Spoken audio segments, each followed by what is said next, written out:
fed, you're refreshed. Who's ready for an exciting 3 days of procurement? Two concerns. Woo! One is that if we All try right, to let's push the start. system too quickly, especially for those actions that lead from supplier. Technical that is to team. say, when you're All right, let us start by rising for the national anthem.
Thank you. You may be seated.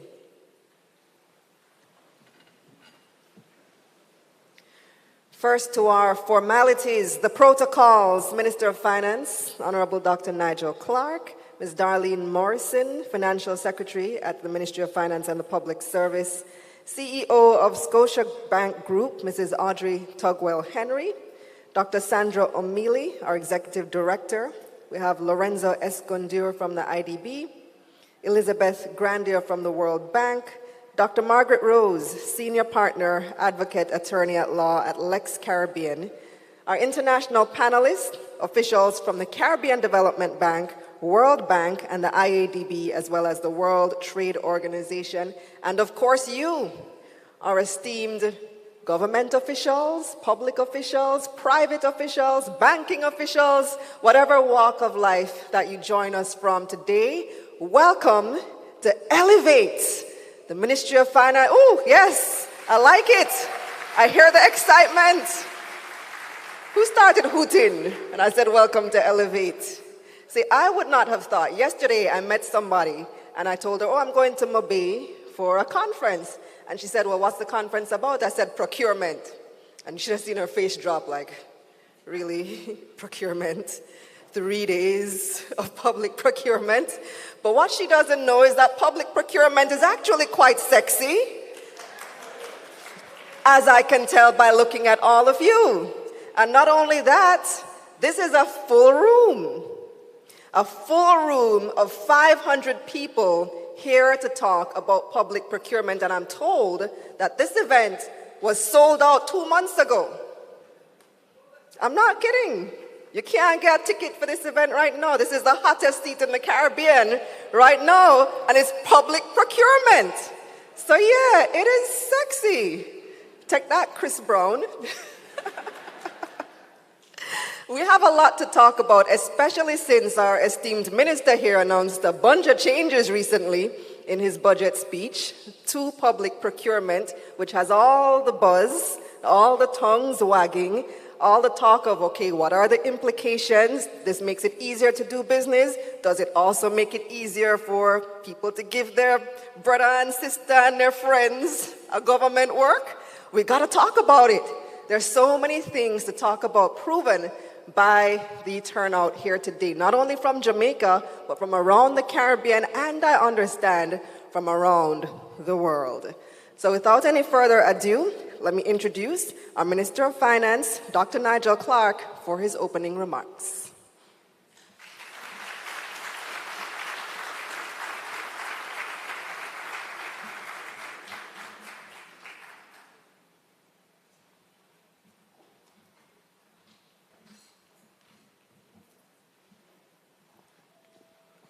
Madam Master of Ceremonies, Am I able to use the same description for Procurement Conference?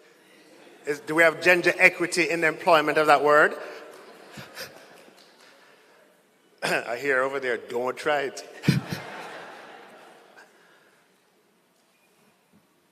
Financial Secretary, Head of the Office of Public Procurement in Jamaica, procurement officers from around the Caribbean, or procurement leaders and procurement officers across Jamaica, members from the multilateral organizations, speakers and panelists, ladies and gentlemen, good morning. It is great to come to an event, a sold-out event, where the topic is procurement.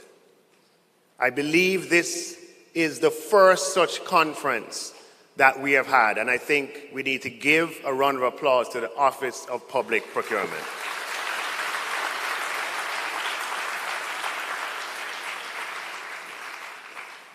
When people think of procurement, they often think of the Ministry of Finance or the Public Procurement Commission, where in fact those are just organs of the procurement system. Important organs, but just organs. The procurement system is a broad ecosystem that consists of the procurement departments, the procurement officers, and the procurement committees across all 200 ministries, departments, and agencies of government. That is what the procurement system is. So whenever you hear anybody talking about procurement, good or bad, I want you to picture this room when we talk about procurement. Now, because procurement is an ecosystem that involves hundreds of people across government, where the policy formulation is centered in the Ministry of Finance, but the policy implementation is distributed across government, it is necessary to get together every now and again to make sure that we examine policies, procedures, we get opportunity to debate, to criticize, to critique, to look at what is happening in other parts of the world, to interrogate and to evaluate what we have vis-a-vis what we expect it to deliver. Because make no mistake about it, we are experiencing tensions in our society around the issue of procurement. And those tensions are rising because of a good thing. It comes from a good place.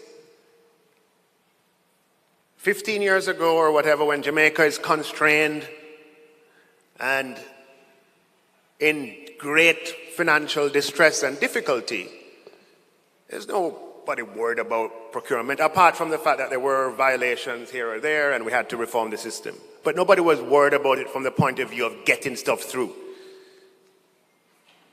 Because the opportunity did not really exist. Our priority back then would have been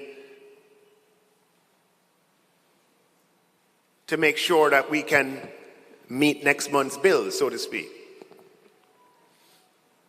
Having worked hard on our macroeconomic reforms, and Jamaica being in a position where stability has been entrenched, and we have a stable fiscal trajectory, and macroeconomic variables that are positive, the opportunity exists over the next decade or so to completely remake our society. The pipeline of infrastructure projects, inclusive of PPPs, in central government and in public bodies, over the next 5 years alone, could exceed $1 trillion, more than any 5-year period in our modern history. And it is in that context that procurement arises as a system that needs consideration. Because what we have found and what we are finding is that the absorptive capacity of the public sector to deliver on the policy priorities of the government and on the needs and requirements of the people is under strain. The system is buckling. We're not able to meet what our people expect.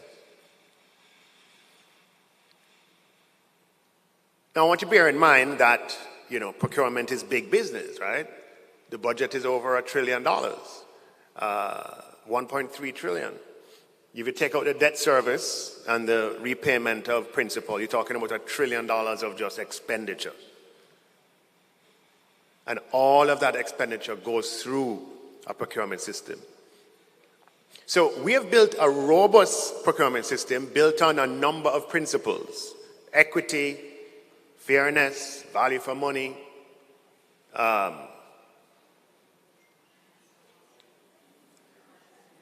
accountability. There are 8 of them. Give me all of them. No, I want to know. You give me them. Why am I giving you? I want the 8 of them. First one, value for money, transparency, accountability, integrity, efficiency,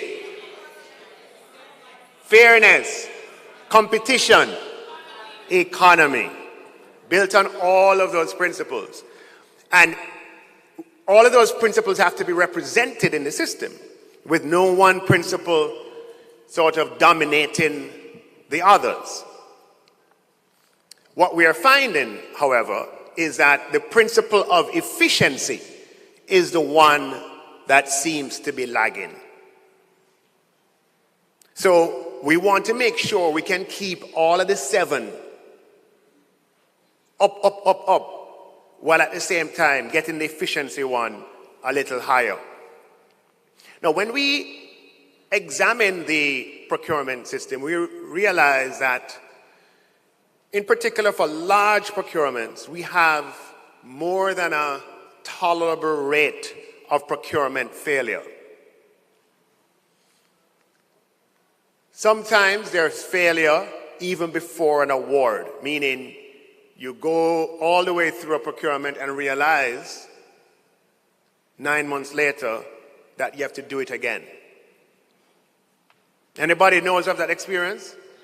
Put your hand up. If you've ever come across that. Yes, it's common across government. And then we have the failures where an award is made.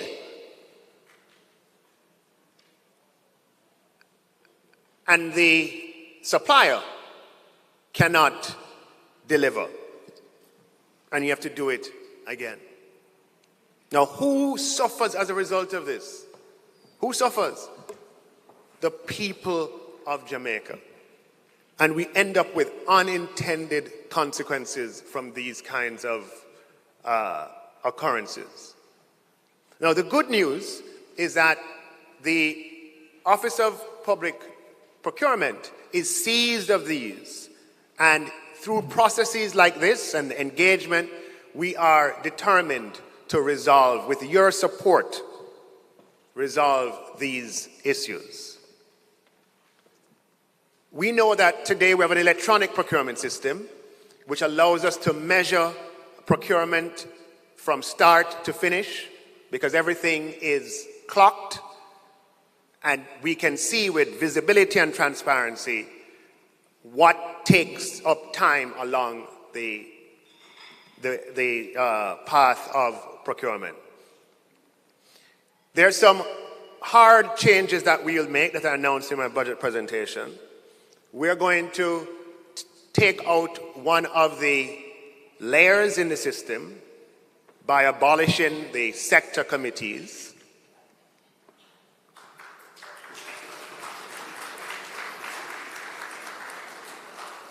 Which we found to be redundant in effect and practice.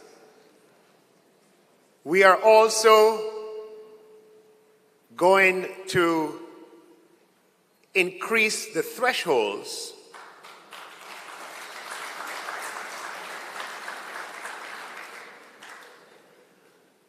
and the third hard change that will be made is to abolish the mandatory 10-day standstill period.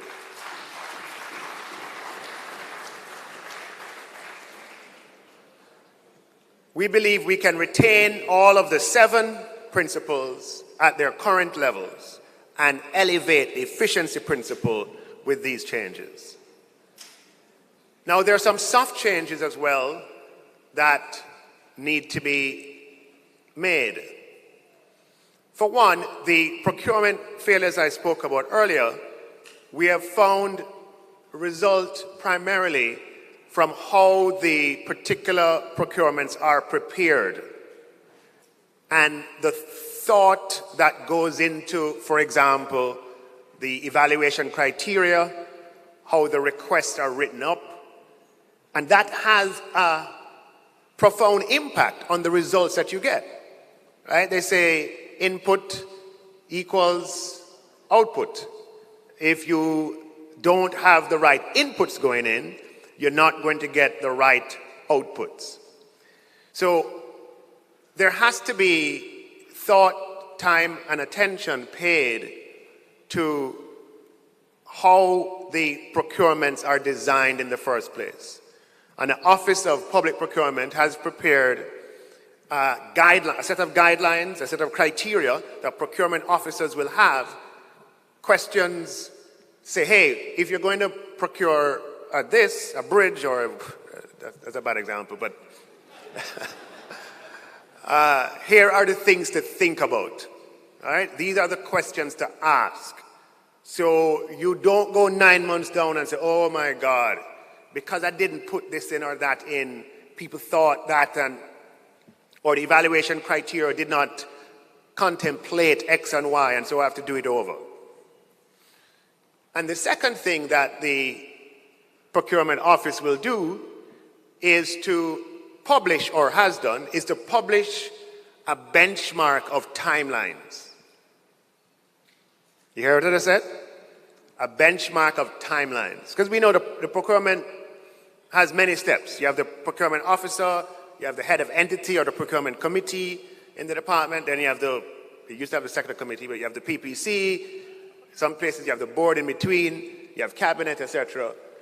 What the office has done is to say, for this part of the step, it should not take more than this number of days. So everybody will have that. An idea is to come in below the benchmark.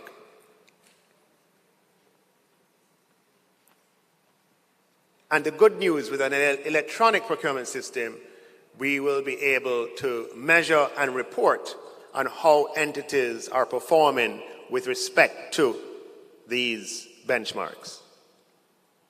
So another soft change that we will make is to ensure that we institute, for the very first time, the Government of Jamaica Procurement Awards.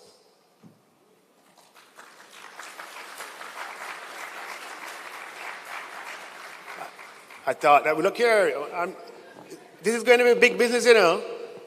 This is going to be like Grammy Awards. And the winner is shortlisted for the Best Procurement Officer of Jamaica are, and everybody, tension, and the winner, and the person walks up and the music.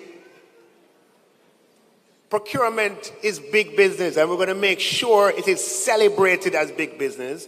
What gets measured gets done. What gets awarded is what people pursue. And we're going to ensure that you are incentivized by these awards, right, to make sure that for your department, your unit, your ministry, your agency, you are best in practice as far as public procurement is concerned. We'll have a whole spectrum of awards that gives lots of opportunity. And so the award ceremony will be one where we celebrate many winners in the public procurement system across the length and breadth of the public service in Jamaica. Our intention is to make public procurement a rewarding career choice and option, with various ladders and stages of articulation through the system, that you can stay in public procurement for your entire career and have a fulfilling career, that it is seen as a place where you can earn respect for your professionalism and you can aid in national development. Procurement is big business. Procurement is your business. It is the people's business. And at Elevate Procurement Conference, we are here to make sure that we elevate procurement to the level that it ought to be in our society. Thank you, ladies and gentlemen.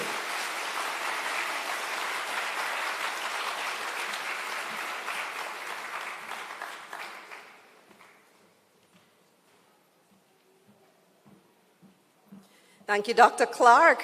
Oh, I see you guys got excited about the awards. Who's the best procurement officer in the room? I see a few hands going up, a few people saying yay. I wonder what the other categories will be. Any ideas?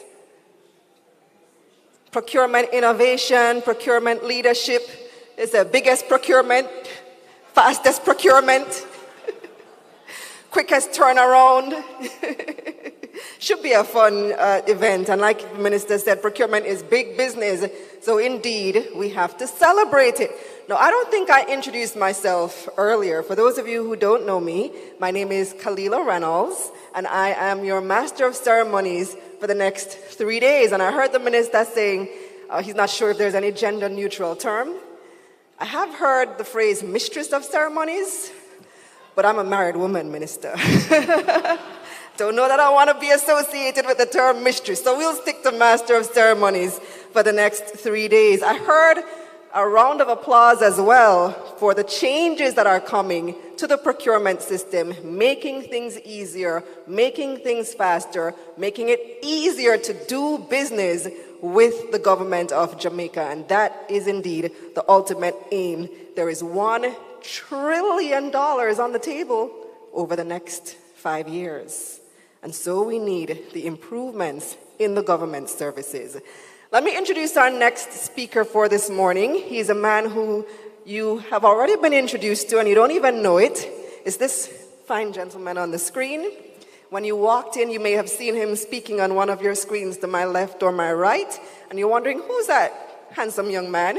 Well, let me introduce you. Let me tell you who he is. His name is Andre Bennett, and he is the Chief Public Procurement Policy Officer at MOFPS, so he has a lot to do with this event today. He'll be delivering some remarks.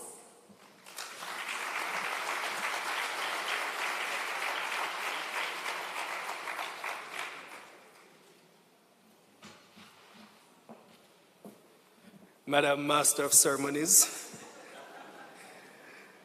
Minister of Finance and the Public Service, Dr. Nigel Clark, Permanent Secretaries, esteemed colleagues from the World Bank and from the Inter-American Development Bank, Mrs. Audrey Tugwell-Henry, CEO of Scotiabank, esteemed fellow procurement practitioners, and all other esteemed participants. Good morning and welcome to Elevate.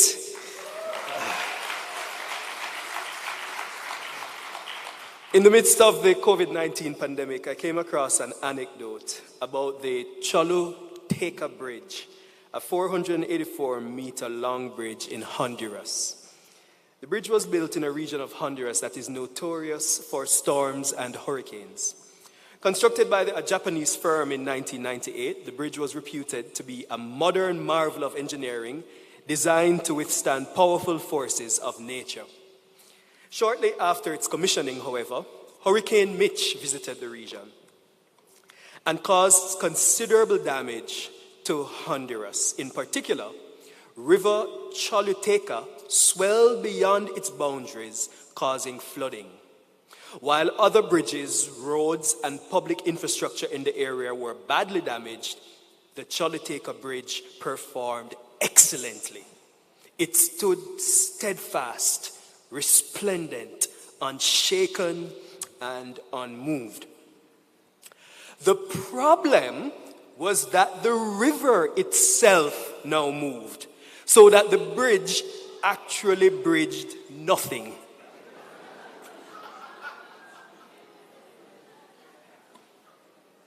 In fact, it is known today as the bridge to nowhere.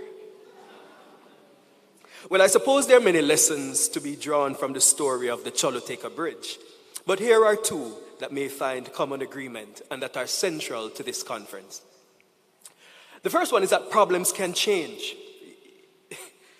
Taking comfort in the creation of the so-called best solution for a given problem in the short term without a commitment to continuous and thoughtful assessment of the problem will lead to chaos and/or obsolescence. Applied to our procurement systems, we must be mindful of the increasing reach of public procurement as a policy level and the complexity implied thereby. Hyper-focus on non-essentials without recognizing the dynamic environment will not suit us. Minister just spoke about the fact that the system that we have designed in Jamaica was a system built on controls at a time when we wouldn't imagine having money to spend on our own for infrastructure development and other development projects. But now the money is there, we are told. And so we have different problems. We must now spend it efficiently. The problems change. Are we going to be like the bridge to nowhere? The second thing is the value in flexibility. If we are to address changing problems, we have to be flexible in our thinking. No, I do not advocate flippant flexibility, but rather bold, courageous, and thoughtful flexibility that leads to challenging norms and disrupting the status quo where necessary. Perhaps this value is typified by the river itself. Its mission was to find a course and to keep flowing. It could not care less that the bridge was well built. It found a better path and it flowed to it. In the 3 days of this conference then, our aim is to open new channels of thinking, exposing knowledge that can help in the analysis of and finding of solutions to a range of procurement problems at the country system level, in the decentralized units, and in allied public procurement undertakings. My expectation is that we will all find new inspiration to innovate, to create, and to fashion the best public procurement system there ever was. The reality is that Jamaica's development needs will not be served by slavishly following some of the existing practices. I suspect other systems are also in need of this new energy. It is time to elevate. Absolutely. Before I take my seat, I wish to express sincere gratitude, first to you, the participants, whose passion, dedication, and diligence motivate us at the Office of Public Procurement to do better. And I think you should give yourselves a round of applause.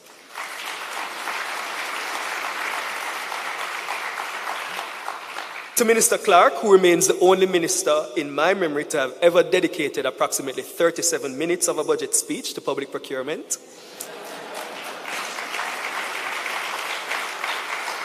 And to the other members of the executive arm, to the Inter-American Development Bank, the World Bank, or partners in the United States Trade and Development Agency, or local private sector partners and leaders. To the team at the Ministry of Finance and the Public Service, in particular the Financial Secretary, Ms. Darlene Morrison, and to the Ministry's senior leadership. To the Communications and Public Relations Unit, whose tireless efforts have resulted in this fantastic production. Can you give them a round of applause?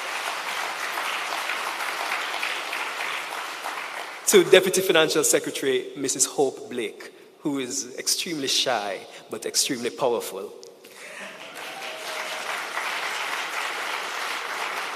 And to my team in the Office of Public Procurement Policy, whose unfailing industry, brutal honesty, extreme forbearance with me, and overall good vibes have benefited our work and the taxpayers of Jamaica, who deserve the very best procurement system possible.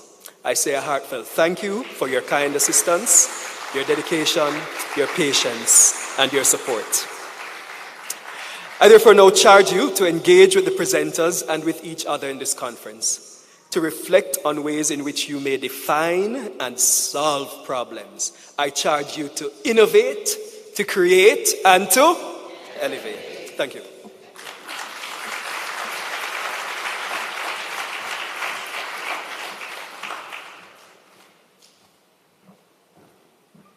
Thank you, Andre. You guys saw the picture of the bridge, right? So speaking of bridges, I'm going to give you a joke. Three government ministers. We have a North American government minister, an Asian government minister and a Jamaican government minister walk into a bar. Okay, maybe not a bar, but they always link up at conferences like these around the world. So the first year, they meet up at a conference in America. And the North American minister, or the American minister, says to his Asian and Jamaican colleagues, "See that bridge over there?" Sorry, American accent. "You see that bridge over there? 10%. The next year they go to Asia, and the Asian minister takes his friends on a tour of his constituency, and he says, "See that bridge over there? 50%.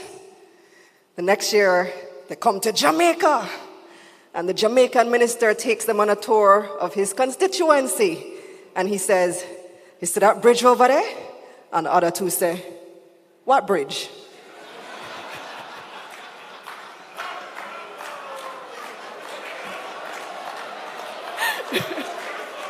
100%. But with the procurement guidelines, that can't happen, right? Could never happen, not in Jamaica, not in 2024.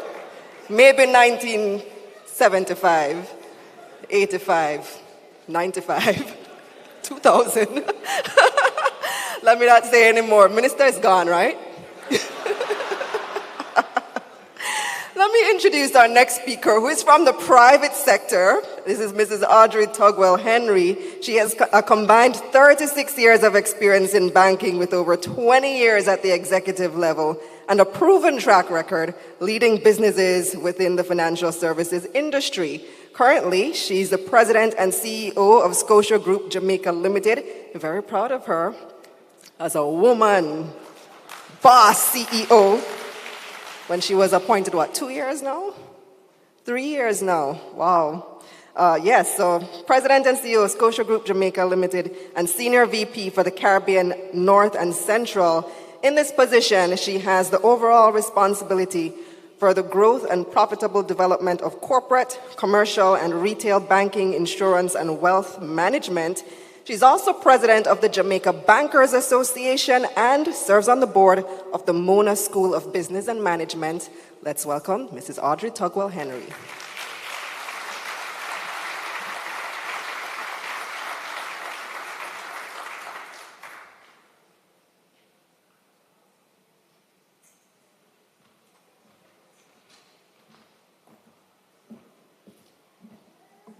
Thank you, Madam Chair. Well, I was going to recognize Minister, but I know he's a busy man, so he has moved on. But in his absence, I want to recognize Minister of Finance and Planning, the Honorable Nigel Clark, my fellow speakers, members of government, private and public sector employees, everyone present this morning. Good morning, and let me try an Andre style. Welcome to Elevate.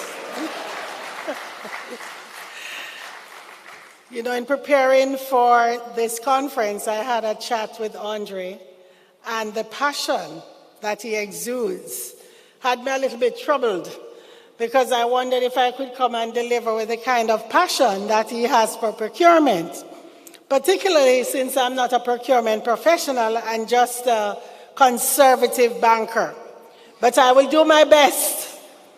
And I also want to recognize Hope, who I've known for a very long time. Congratulations on your achievement, Deputy. So, ladies and gentlemen, this is a very important topic. And so it is my pleasure to address you this morning at this inaugural conference, Elevate. And I'm sure that given the turnout, the interest, and the importance, that we'll have conferences of this nature again.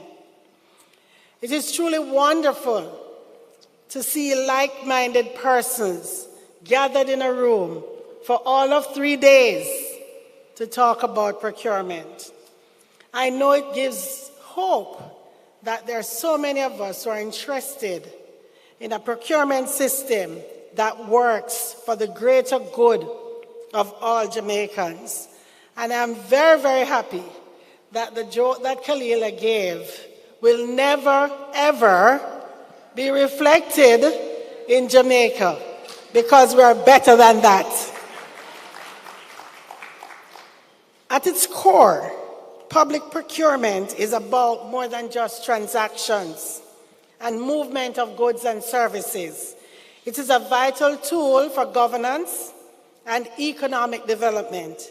It shapes our infrastructure, affects our social services, and when done right, improves the lives of every citizen. In an article by McKinsey consulting firm, Professor Eukins, who is professor and co-director of the United States leading public procurement law program at George Washington University Law School, Professor Eukins described public procurement as arguably the world's largest vertical marketplace. As public sector organizations around the world and across the globe purchase more than US $9.5 trillion worth of goods, services, and construction services annually. So when Minister says public procurement is big business, I would say that's an understatement. It is biggest business, the biggest vertical marketplace, and I completely agree with Professor Eukins. He went on to further describe public procurement as a central tool for achieving socio-economic and environmental goals, and a crucial strategic driver for economic recovery and inclusive and sustainable growth. I also looked at a World Bank document that spoke about why reform public procurement. And in this document, the writer highlighted the fact that there are 3 pillars of effective and successful governance.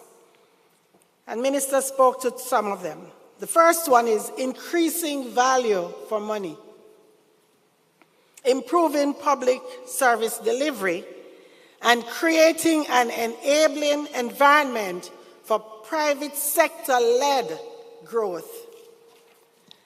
This document argues that public procurement links all three pillars and is thus an essential element of governance reforms. I think everyone here can all agree that this is a critical function, because government allocate funds, public funds, derived from taxpayers, all of us in this room. Government allocate public funds to deliver goods and services that are necessary to build and maintain the infrastructure of our society. Excuse me. The government, therefore, has a fiduciary duty to ensure that the public procurement process is effective, efficient, and that the public funds are spent with transparency and delivers the best possible outcomes for all of our citizens. An effective public procurement program is also a critical tool in Jamaica's ongoing fight against corruption. It provides structured and accountable framework that mandates openness and competitive bidding, which are essential elements for fair play and integrity in handling public resources. And I'm very pleased that a number of the 8 elements that you all went through with Minister are resonating in my message. By adhering to stringent procurement policies, governments can minimize risks, deter corrupt practices, and foster a culture of transparency that not only builds trust among stakeholders, but strengthens international confidence in our economic systems. Thank you. I don't know where my voice is going. Maybe it's all that traveling that I've been doing. Even though I wore a mask, so I know I don't have COVID.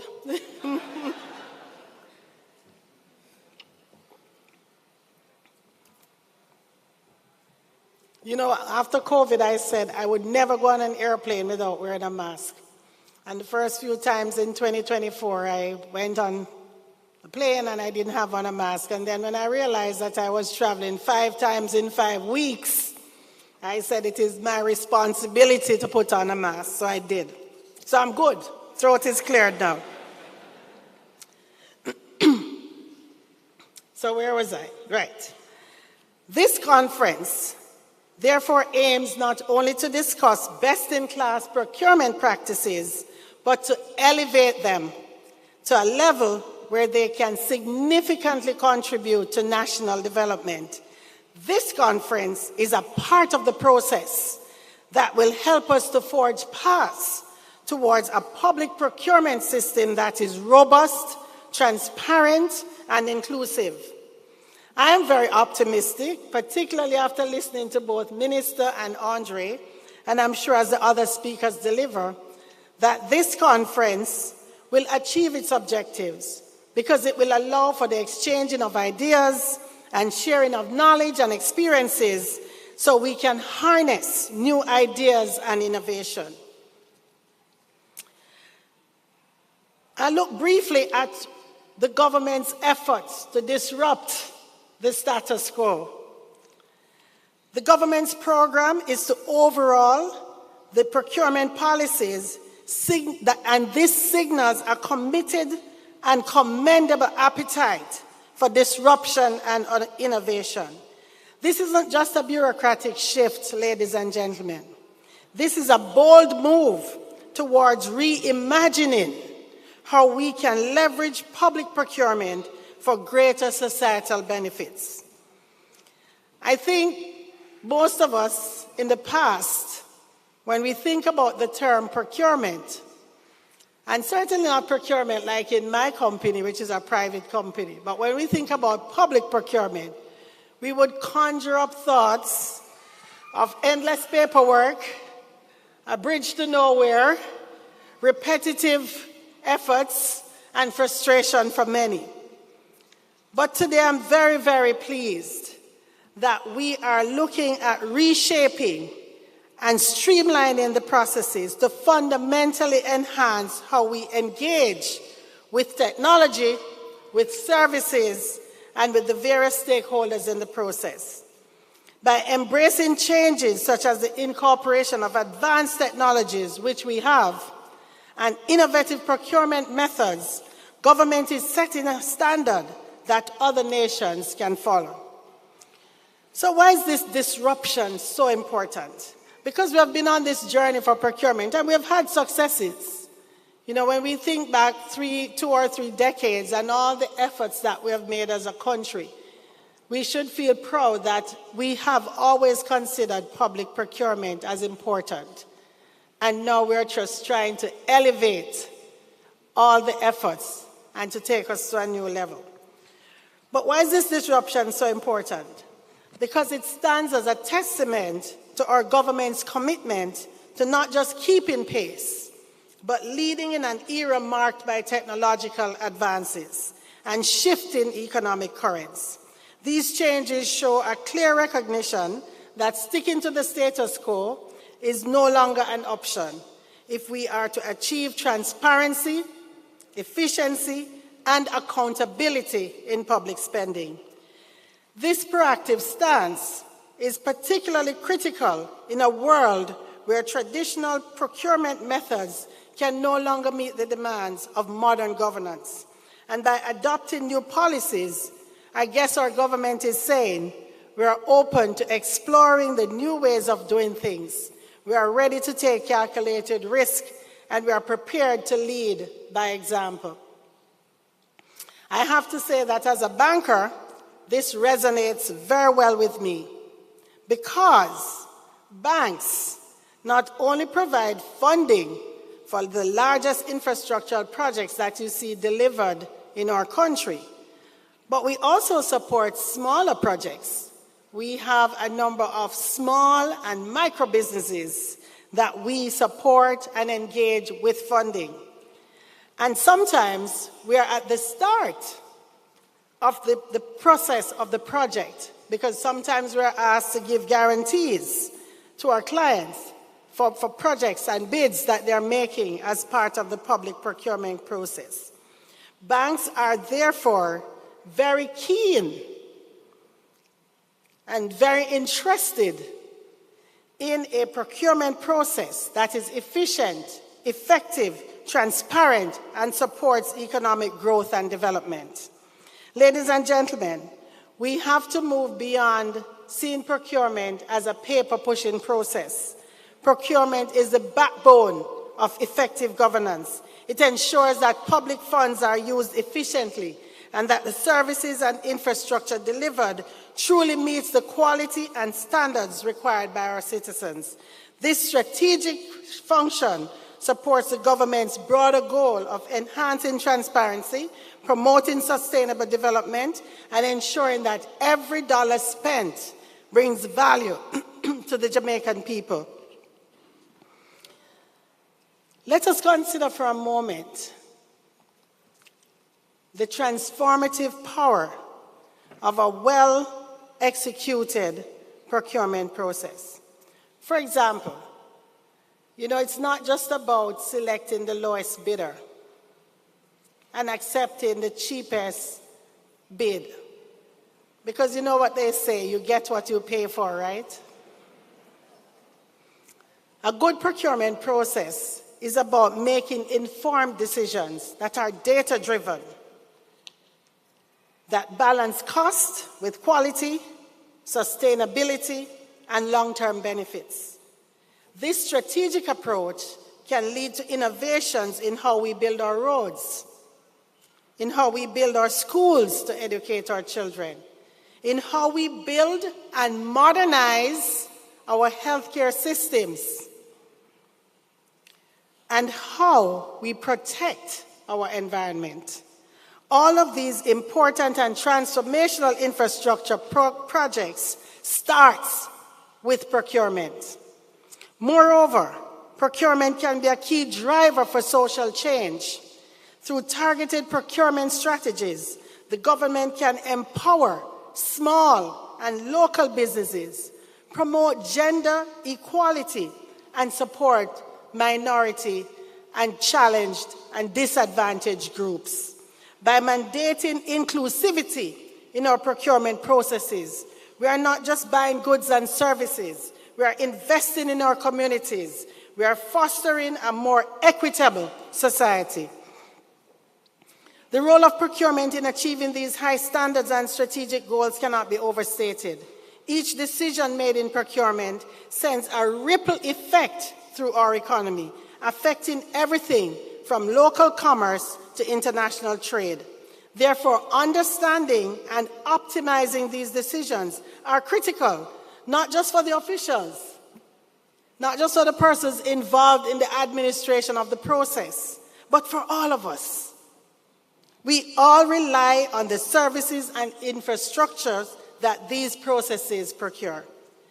Clearly, this is taking a much broader view of procurement as a strategic, value-driven function, one that pushes the economy, the type of progress that has the power to transform a society for a brighter future. Is Jamaica the first country to embark on this journey? Certainly not. Others have taken this road and have seen positive outcomes.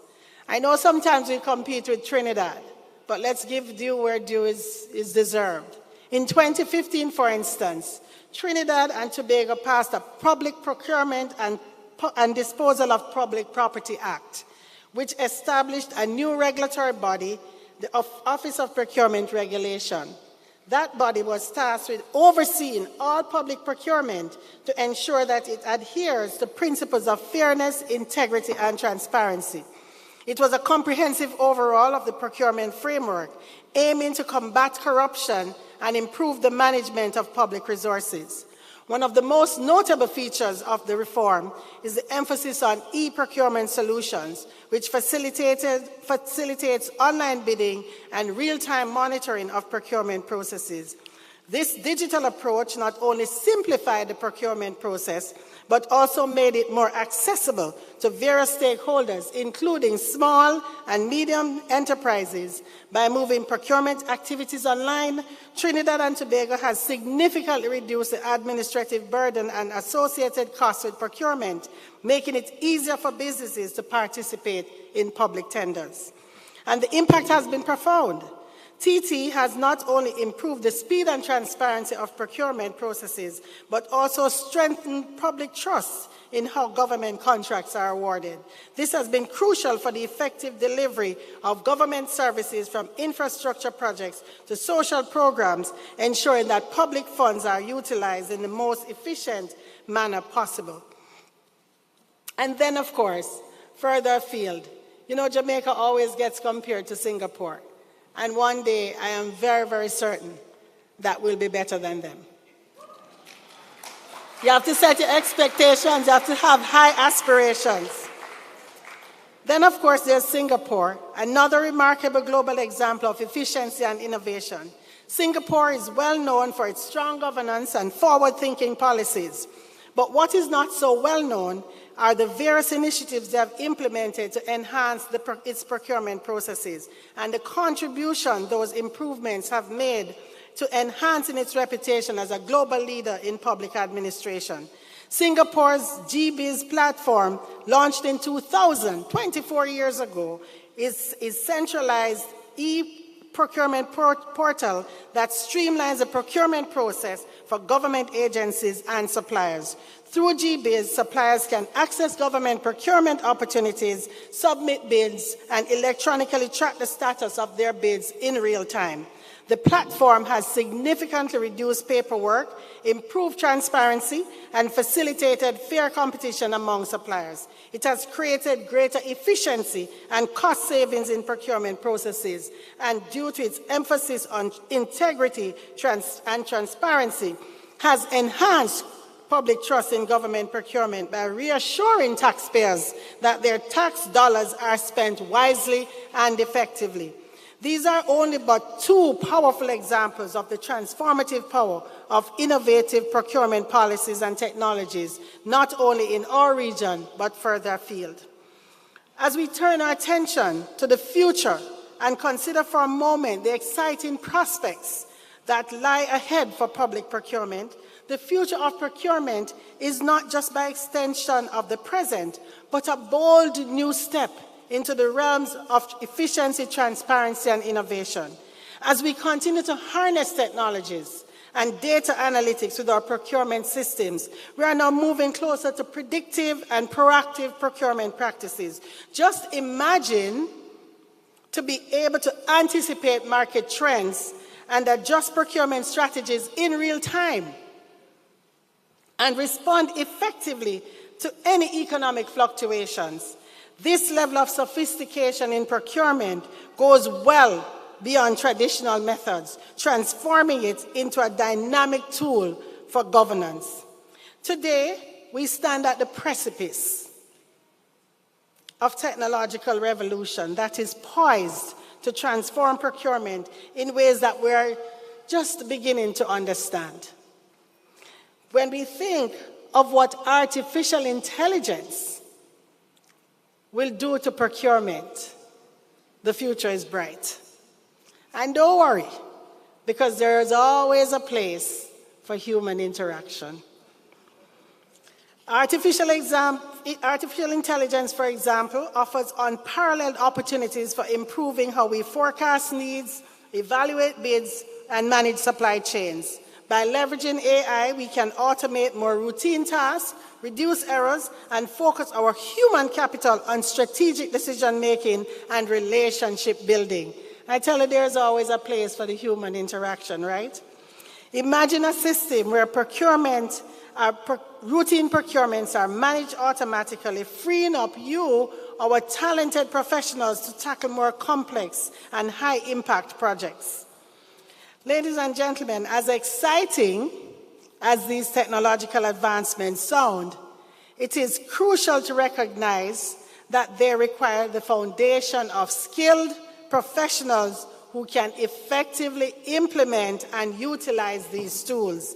Investing in training, development is therefore essential if we can create a workforce, or if we are to create a workforce for the future of procurement. I will now close by speaking briefly about stakeholder engagement and collaboration.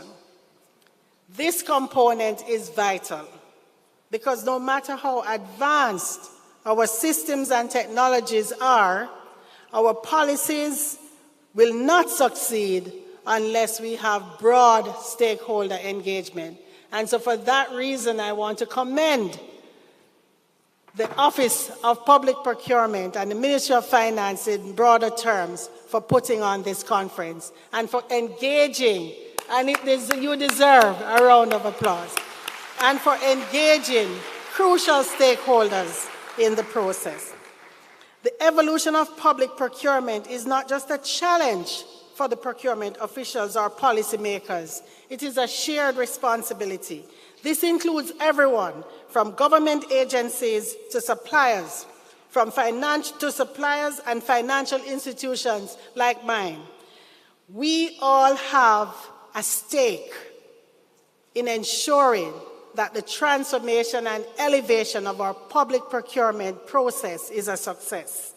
Each stakeholder plays a unique role, and their function, input, and cooperation are essential for the system to function effectively.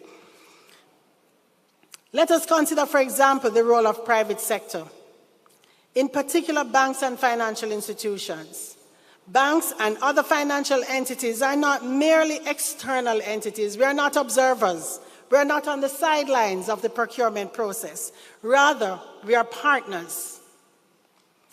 We are partners who provide the financial scaffolding that supports many of the projects that are procured by the government. Our role, therefore, extends beyond providing funds.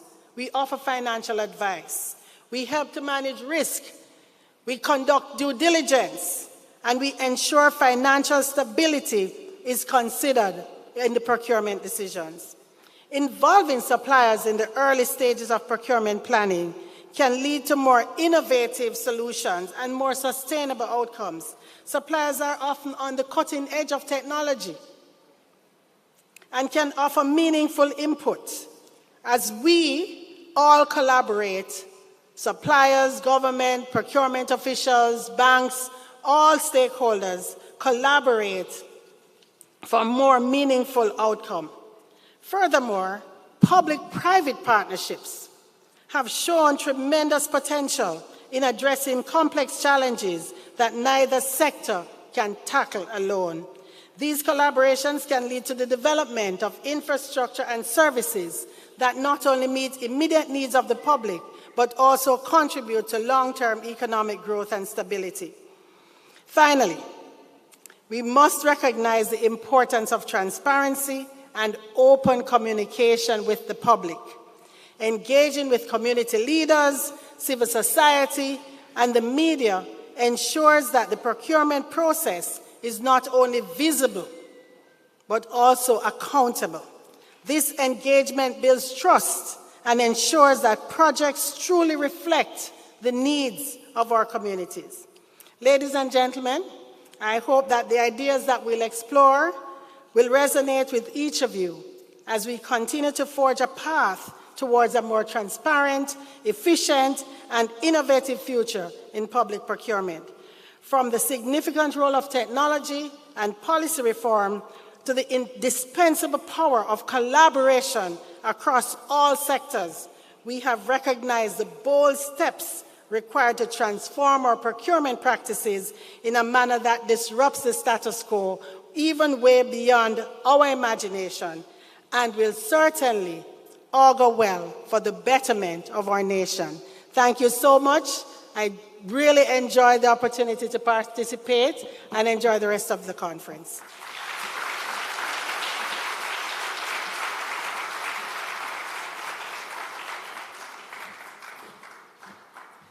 Thank you very much, Audrey Tugwell Henry. You know, I heard a rumor that PP stands for pushing paper. True or false? False. Public procurement, right? Yay! Y'all are professionals, not just pushing paper, especially now, as Mrs. Tugwell Henry mentioned, with the introduction of GoJEP. You guys been using GoJEP? Government of Jamaica Electronic Procurement System, mandatory since August. Almost a year now, it's been mandatory for projects over 1.5 million. But you all know this. I don't need to show off. I'm talking to people who already know. Now, I mentioned earlier that I was very proud of Mrs. Tugwell Henry as a woman leading one of the biggest banks in Jamaica. I'm also very proud of our next speaker, also a woman in high places, in a big position. Let me tell you a little bit about our next speaker. Her name is Dr. Sandra G. O'Mealy. She's the Executive Director of the Public Procurement Commission. In her bio, it says that she's a results-oriented, visionary leader and the consummate strategic planning and management specialist. And for over 30 years, you'd never guess it by looking at her, but for over 30 years, she's honed her tactical leadership expertise in the public and private sectors. As the executive director of the PPC, she has the responsibility of providing strategic leadership and operational oversight to the organization. As a matter of fact, she is so passionate about all of this that she got a PhD in strategic planning and management. It's a big deal. It's a big moment. Also, fun fact, did you know that she used to be the Commissioner of Corrections? Oh, some of you are like, no. So if you think that she's a tough boss, or she's seen a tougher crowd than you as a former Commissioner of Corrections, it's an easy job compared to that, huh? She's laughing. Let me invite Dr. Sandra O'Mealy to give her remarks.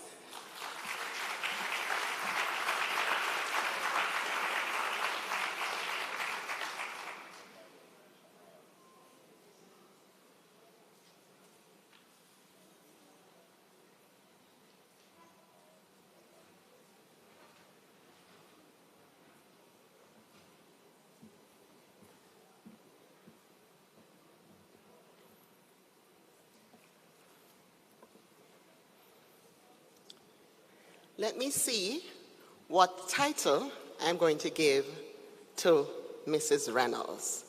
She doesn't want mistress. I think my title is going to be Madame of Ceremonies. I think that is good. She's married, Madame of Ceremonies. Prime Minister, the Most Honorable Andrew Holness, Minister of Finance and the Public Service, Dr. the Honorable Nigel Clark, Chief Public Procurement Policy Officer, I call him Andre Bennett, Lorenzo Escondier, Inter-American Development Bank, Elizabeth Grandio, World Bank, Mrs. Audrey Tugwell Henry, my bank, Scotiabank,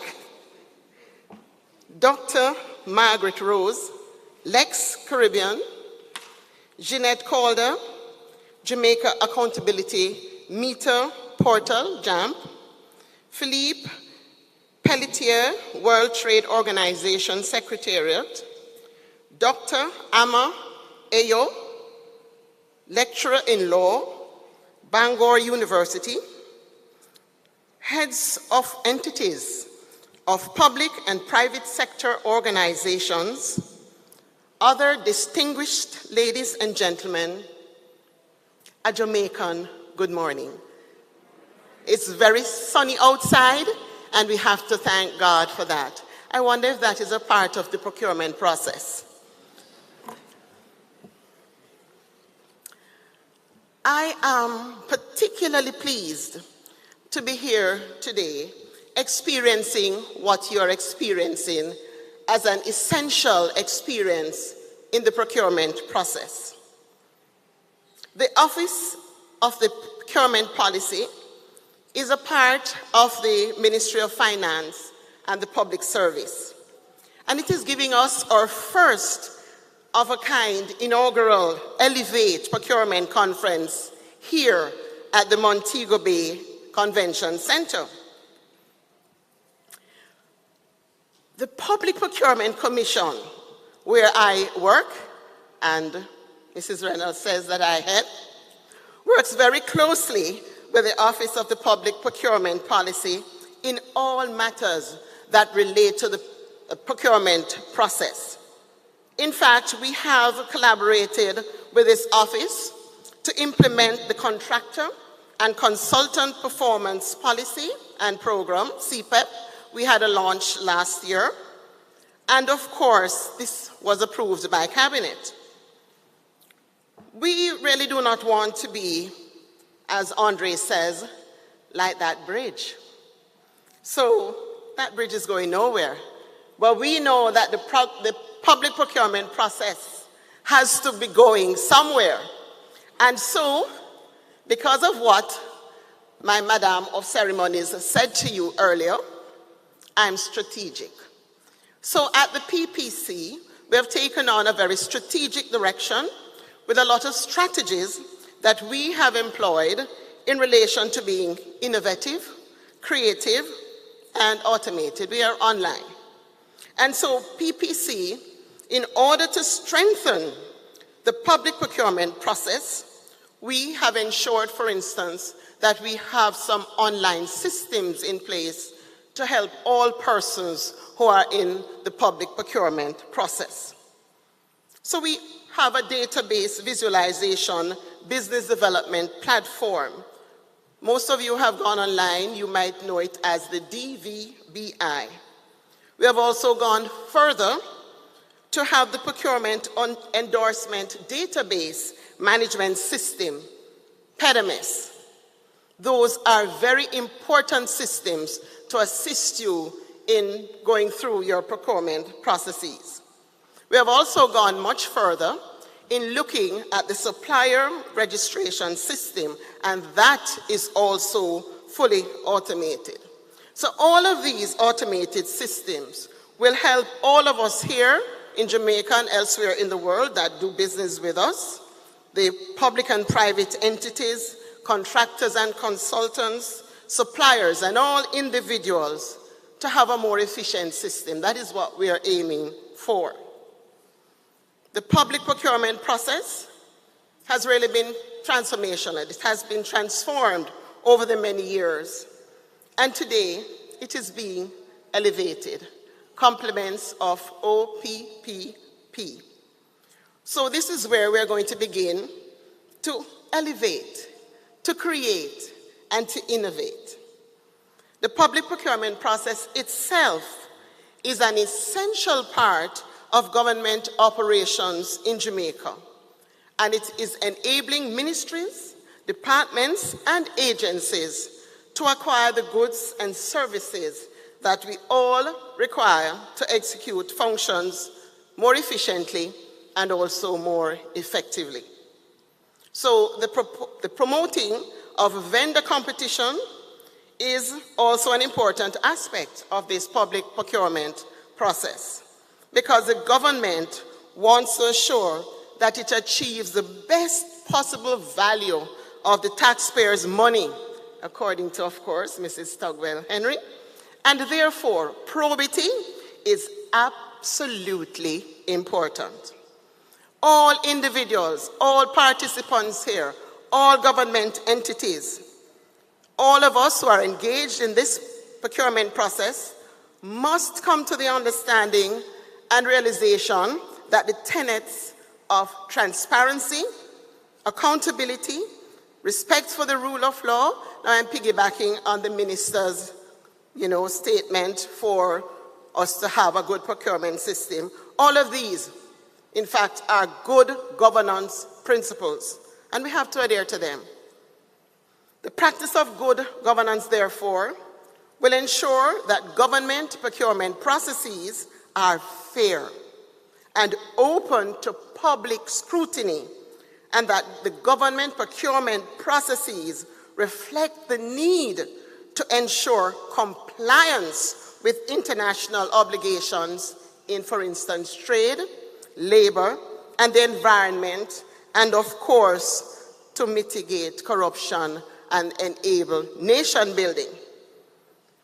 We also must understand that deliberations in the public procurement process must ensure that we see certain impacts and certain benefits.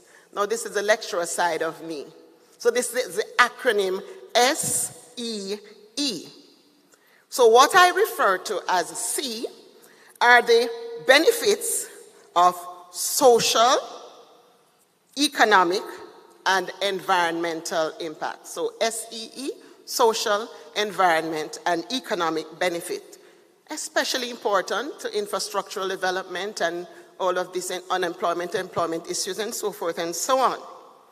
But the C benefits must include services and infrastructure that benefit the public, that increase transparency and accountability, reduce waste, and ultimately produce efficiency gains. The Public Procurement Commission is very, very elated to be a part of this inaugural Elevate conference, which will provide insights and initiate the change process for future developments, future generations, the future of Jamaica as we allow international partners in our public procurement process. So commendations and congratulations to the Office of the OPPP and, of course, the Ministry of Finance and Public Service for executing such an important and pivotal conference. I invite you all now to stand as we elevate ourselves, and together we say, let's elevate, innovate, and create. After 3, let's elevate, innovate, and create. Give yourselves a hand.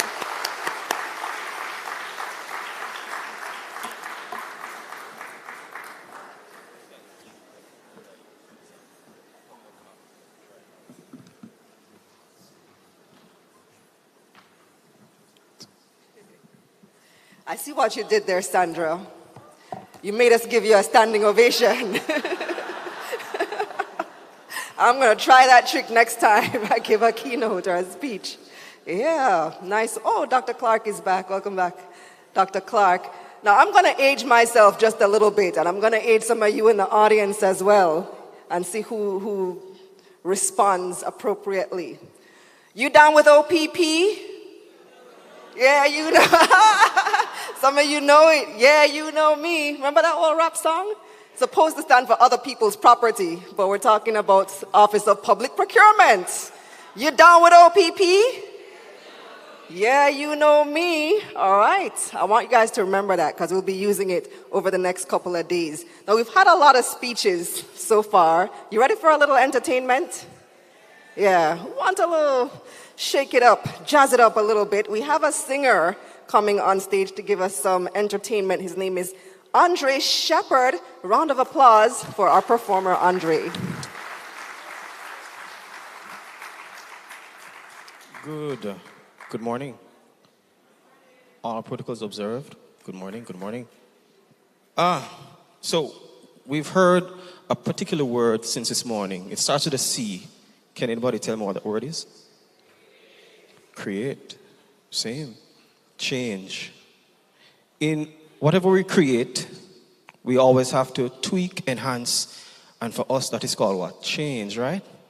So I'm going to beg everyone that we may elevate above whatever fatigue we may be feeling right now. And we're going to show the entire country how resilient we are, right? We're going to change the dynamics, right? So, take you back to my time with this one.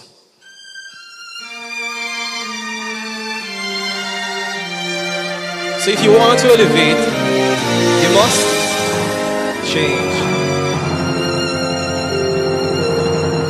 I was born by the river in a little old tent. Whoa, and just like the river I've been running ever since. More track. It's been a long time coming, but we know, yes, we know what we know. Change gon' come. Whoa, yes, it will. Said it's been too hard living.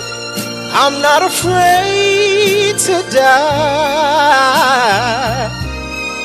'cause I know what's up there beyond the sky. It's been a long time coming, but we know, yes, what do we know? Change gonna come. Oh, yes, it will. Said I go to the movie and I go downtown. Somebody keep on telling me don't hang around. It's been a long time coming, but we know, what do we know? What we know? Change gonna come. Do you believe it? Oh, yes, it will. All right.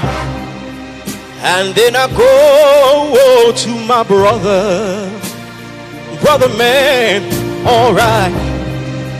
And I said, brother, help me please. But guess what?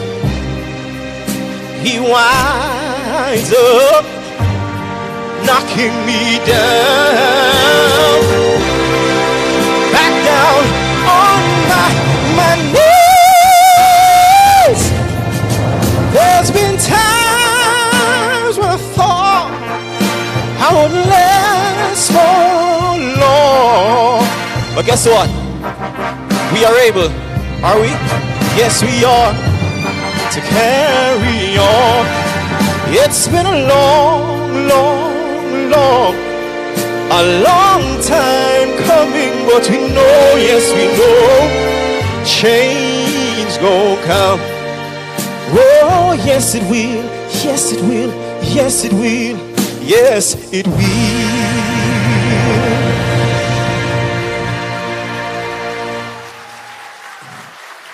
Thank you so much. All right. Let me take you back to my time now.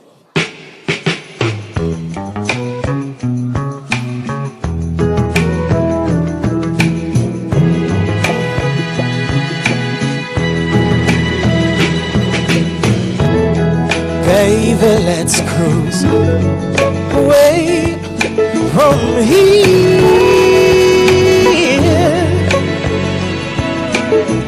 Don't be confused. The way it is clear. And if you want it, you got it forever. Yes. What? This is not a one-night stand. No.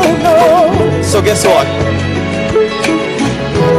Let the music take your mind. Is it working?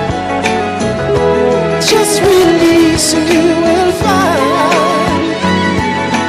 you're gonna fly away. Glad you're going my way. Yeah. I love it when we're cruising together. Music is played for love. Cruising is made for love. Yeah. I love it when we're cruising together. Guess what? Ladies, today belongs to us.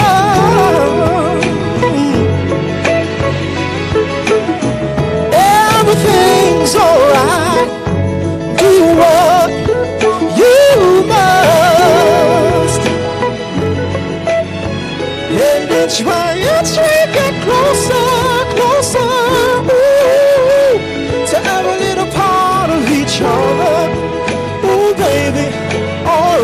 guess what? Let the music take your mind. Just release and you will find you're gonna fly away, that you're going my way. Yeah, I love it when music is played for love, cruising is made for love. Yeah, I love it when we're all right. Can anybody sing this one for me? It goes like this. Elevate. Can you sing that for me? Elevate. Are you ready? This side. Woo. Now this side. Thank you very much. Enjoy the rest of your day. Thank you. Thank you.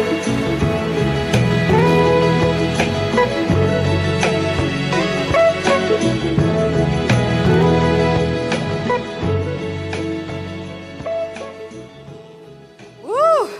Now that deserves a bigger round of applause. Absolutely. Thank you, Andre. And also, not just for the amazing, incredible performance, but the song choice, right? Change gonna come to procurement. We're gonna cruise through procurement, right? Yes. And what? Love it. Yes, yes, we love it. Absolutely. Now, we have a couple more speeches to get through. Well, I think one more, and we have a presentation before the morning wraps up as well. Our next speaker is somebody that we must thank, because y'all who using GoJEP, you mentioned that you are using GoJEP. The IDB is one of the agencies that made that possible. So thank Mr. Lorenzo for making your life a million times easier through GoJEP. Lorenzo Esconduri is the Chief of Operations for the IDB in Jamaica. He's a national of Uruguay, and he's been a member of the Inter-American Development Bank team for the past 25 years. Now, before assuming his current role, he's also served as an operations advisor to the VP for Sectors and Knowledge, providing strategic and expert technical advice in highly complex business topics like procurement. Let's welcome Lorenzo Escondero.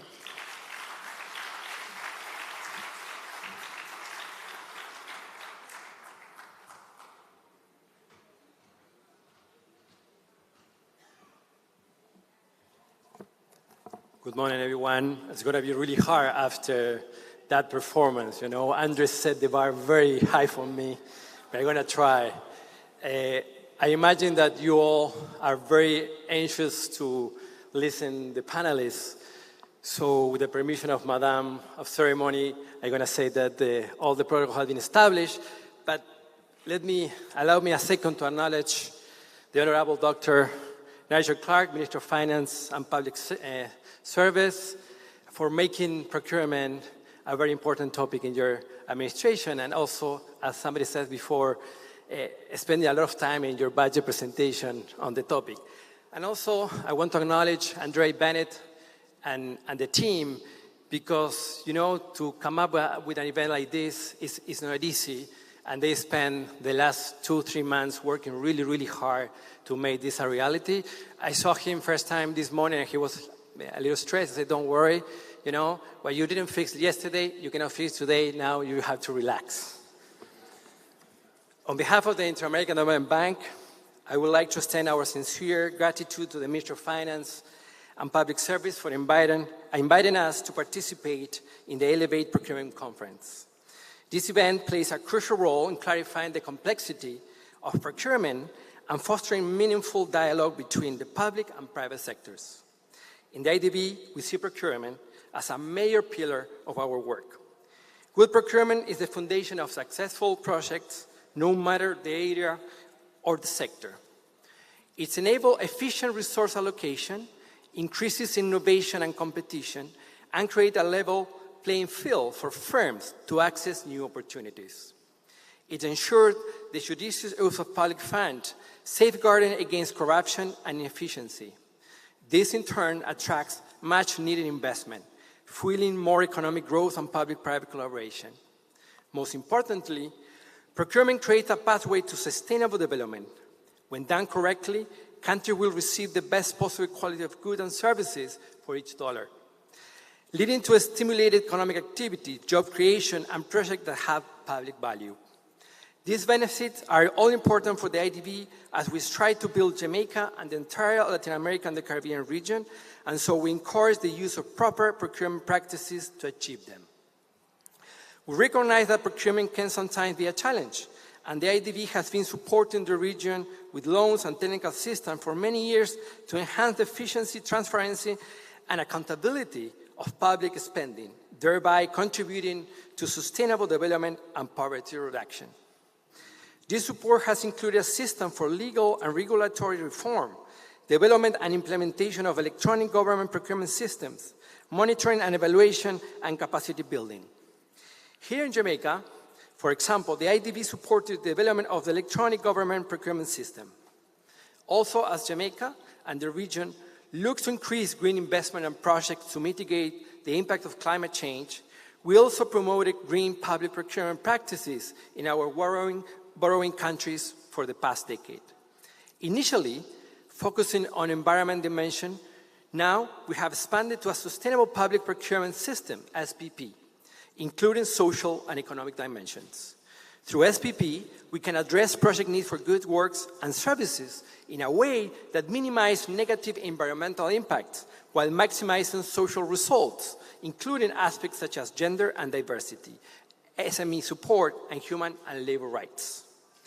This, we believe, is the imminent future of procurement. We have changed our procurement guidelines over time. Our perspective is that they cannot be static and must grow. They must also meet the needs on the ground of all who participate in the procurement process. Successful procurement does not happen in a box. It is impacted by an ecosystem of sectors, trends, and people. These components must work together to facilitate a seamless process. This is why forums such as this one are critical, and it's a commendable effort led by the Office of Public Procurement Policy at the Ministry of Finance and Public Service. We can use this as an opportunity to look into the present challenges to procurement and how we can adapt to solve them. In 2024, geopolitical changes, new developments in technology like artificial intelligence, climate change, and the need for increased sustainable development practices must be considered when creating procurement guidelines. Accountability, ethics, and economic conditions are some of other elements that must be considered. There is also the fact that sometimes people just do not understand the processes, what they are, how they are created, and why they are important. The Innovate conference will shed light on all these issues and explore ways to move forward. As a development partner that is ready to support Jamaica in any way that we can, we're happy to contribute to this discussion and to a strengthening of procurement systems. This conference, along with several initiatives like the Electronic Government Procurement Platform, the Government of Jamaica Contractor and Consultant Performance Evaluation Policy, and others, show the Jamaican government commitment to improvement the procurement process by making it more inclusive, easier to access, and easier to understand. I hope the dialogue during the event will help to clarify the procurement process for many and encourage conversation about how it can be improved for the future. I wish you all a very productive conference. Thank you very much.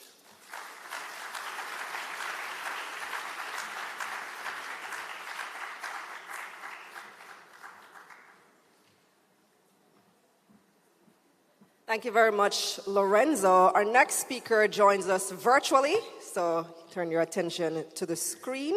She is the Senior Procurement Specialist and Regional Focal Point for Procurement in Climate Finance at the World Bank, covering Latin America and the Caribbean. Her name is Elizabeth Grandio, joining us from the World Bank. And let me just mention that the World Bank is one of the reasons we're here today. They are a sponsor of this event. Oh, you're here in person. Thought it said live stream in my notes. Well, even better. Let's welcome Elizabeth Grandio. Hi, good morning. I'm here. I'm not going to dance. I'm not going to sing. You don't want to hear me sing. This is a big audience. It's very inspiring. We have been to different procurement conferences in different countries, and I hope no one gets offended in other countries, but I've never seen this kind of excitement. So this is truly inspiring. So let me start by thanking the Minister of Finance. Let me start by thanking the Chief of Public Procurement Policy Office. On behalf of the World Bank, thank you for inviting our institution to join us, to join this event in this stunning setting. I've never been to Jamaica, so thank you. Colleagues from other multilateral development banks, public procurement practitioners, and all the stakeholders that are here, good morning and welcome. As I said, we are very excited to be here. The whole procurement team assigned to the Caribbean is here. I'm standing here, but they're all here also. We are very interested to be involved in the conference. We are very interested to contribute to the topics that we are going to discuss during these days. And we think that this event is being held in years where a lot is happening, and maybe we sometimes do not realize, but it has a very strong impact on how we do our procurement function.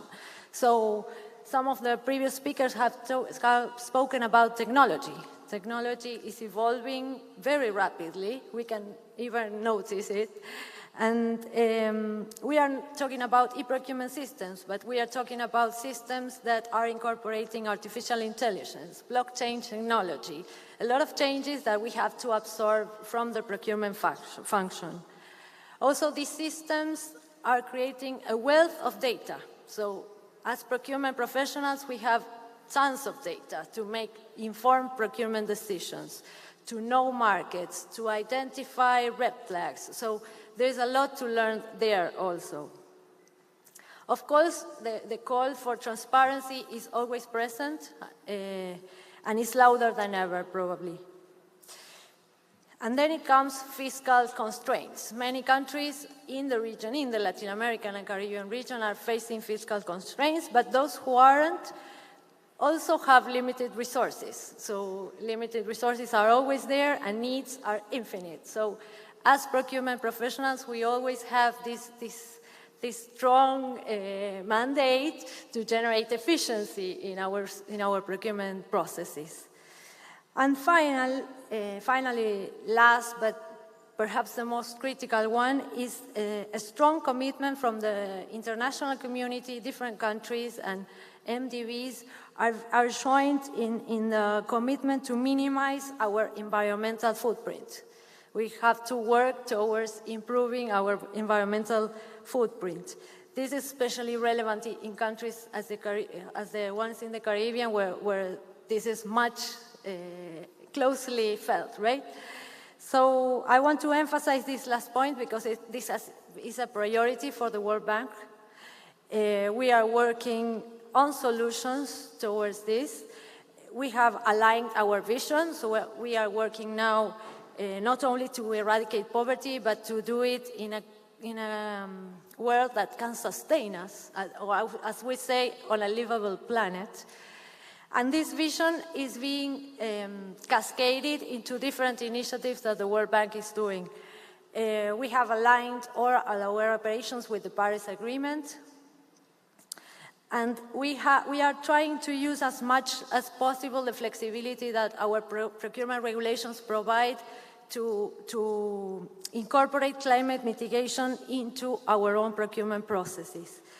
We even made it, last year we made it mandatory, the use of rated criteria, which can be used for many things, but in particular for climate, it can be a very powerful tool to promote climate considerations within the supply chain. So this conference provides us a unique chance to reinvent public procurement. We are very excited to be here, as I said. Over the next few days, we will be inspired by a lot of ideas, by a lot of experiences. We'll learn, we will debate, we will find ways to improve and enhance our procurement function. We'll see how leveraging technology, how fostering partnership, and integrating environmental and social considerations can lead to better procurement systems, to resilient procurement systems. Welcome, and thank you once more for including our institution in this important conversation. Thank you.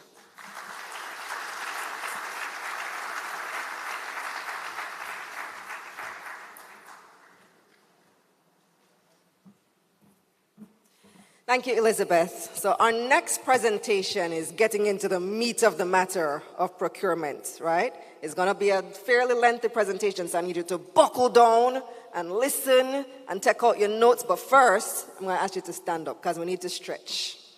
So we're ready for procurement now, right? Let's get ready, because like I said, this is not formalities anymore. We're getting into the real deal now.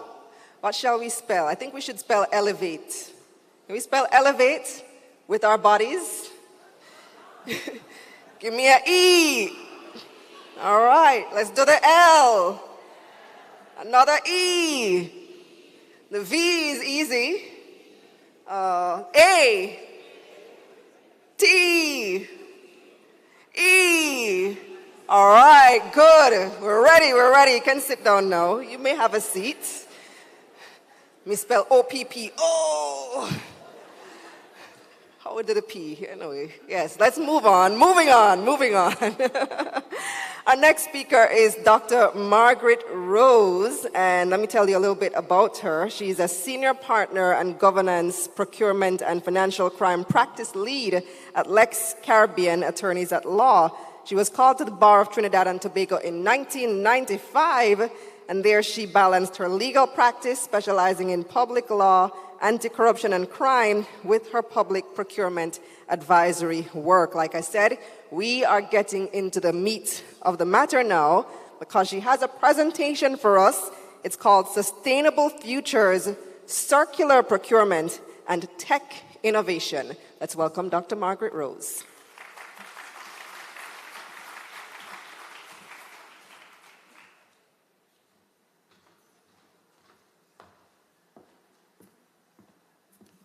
Good morning.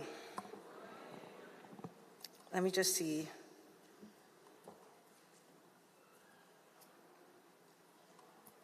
I'll see whether it works. Wow. All protocols observed. I want to thank the Office of Procurement, the Ministry of Finance of Jamaica, the World Bank, the IDB, all those who came together to sponsor this very important and significant event. I am particularly moved, honored, privileged to have been asked today to give a lecture and to be called the meat of the matter. I want to say that at the outset, this is already one of the best procurement conferences I've ever attended.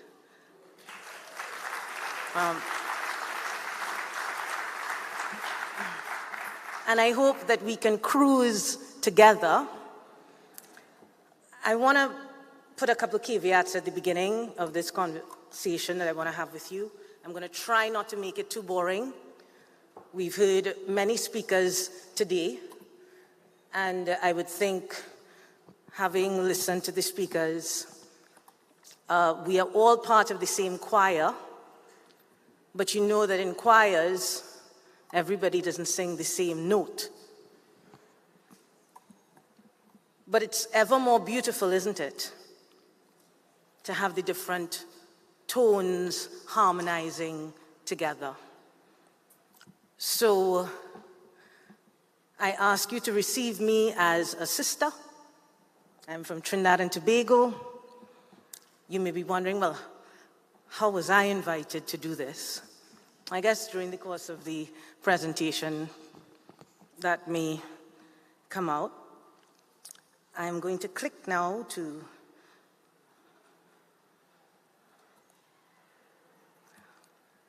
I wanted, before I started and jumped into the presentation, to acknowledge Professor Norman Javan,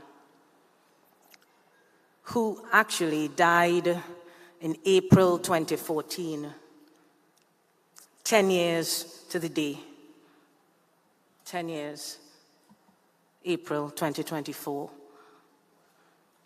He's one of our leading Caribbean intellectuals who spoke up for us at international fora. He was the Secretary General of the Association of Caribbean States and had many, many, many other accolades. He spoke strenuously and vigorously about Caribbean intellectuals crafting and keeping their space on the world stage. And I had the privilege of working with him in the last few years of his life, 2010 to around 2014. And this is one of the things he said at a conference that we held in Trinidad and Tobago. So this conference is incredible, and as I said, one of the best, if not the best, so far that I've attended. But many years ago, 2006 to 2017, I was the executive director and co-founder of the Caribbean Procurement Institute. And very early on, we placed a focus on public procurement because we understood its criticality in the use of public money and its relationship to the policy outcomes, the realities that we experience every day. And on or around the time when we decided it was a son of your soil, well, Professor Norman Javan is also a son of your soil. You all know Professor Norman Javan, yes? Of course, right? So professionals from Jamaica and Trinidad and Tobago came together to form the Caribbean Procurement Institute. And we would host conferences such as these. And this is what Norman Javan said. He was the chair of one of our conferences in 2010. And he said, "We are therefore navigating an issue that lies at the intersection of governance, public administration, development, and trade negotiations. In this task, the main asset we bring to the table are our own knowledge, skills, and experience.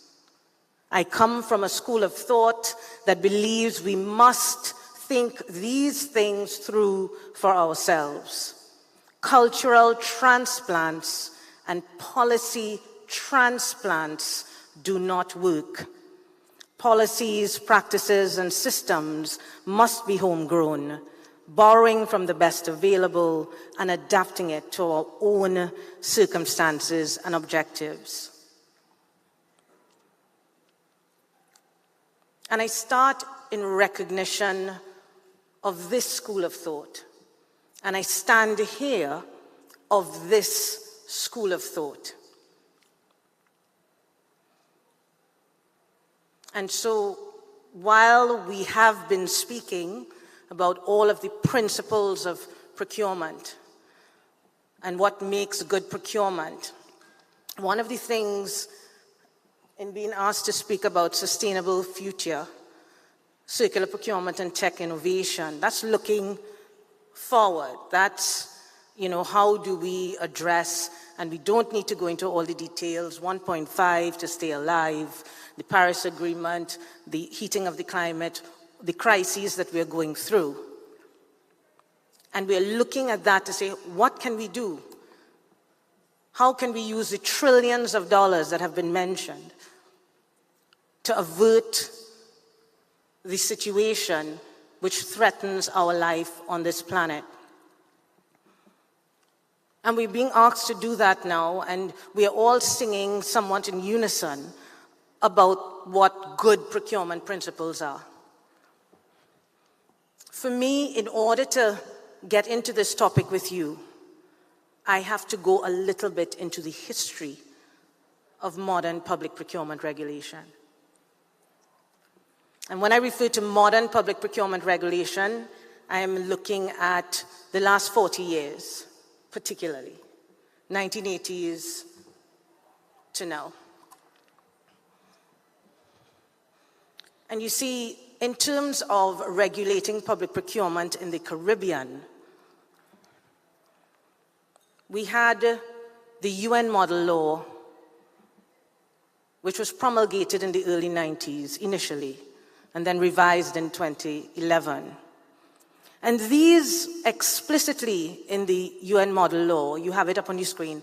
I did promise Andre that I would apologize for the wordiness of my slides.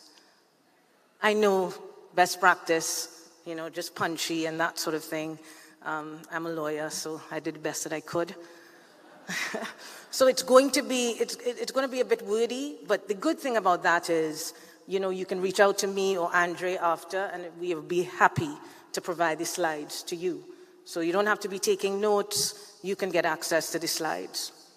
But very early on in this international agenda for public procurement governance, for the governance of procurement transactions, you saw right after the EU public procurement directives in 1994, the early 90s, critical time, UN model law, 1994, the World Trade Organization government procurement agreement, 1994. So all around the same time, everyone began singing this tune about public procurement governance. And right in the preamble of the UN model law, you will find what is being promoted as why it is desirable to regulate procurement. And if you look at what the objectives there are, maximizing economy and efficiency, we've discussed that today. Fostering and encouraging participation in procurement proceedings by suppliers and contractors, regardless of nationality, thereby promoting international trade. Promoting competition among suppliers and contractors for the supply of the subject matter of the procurement.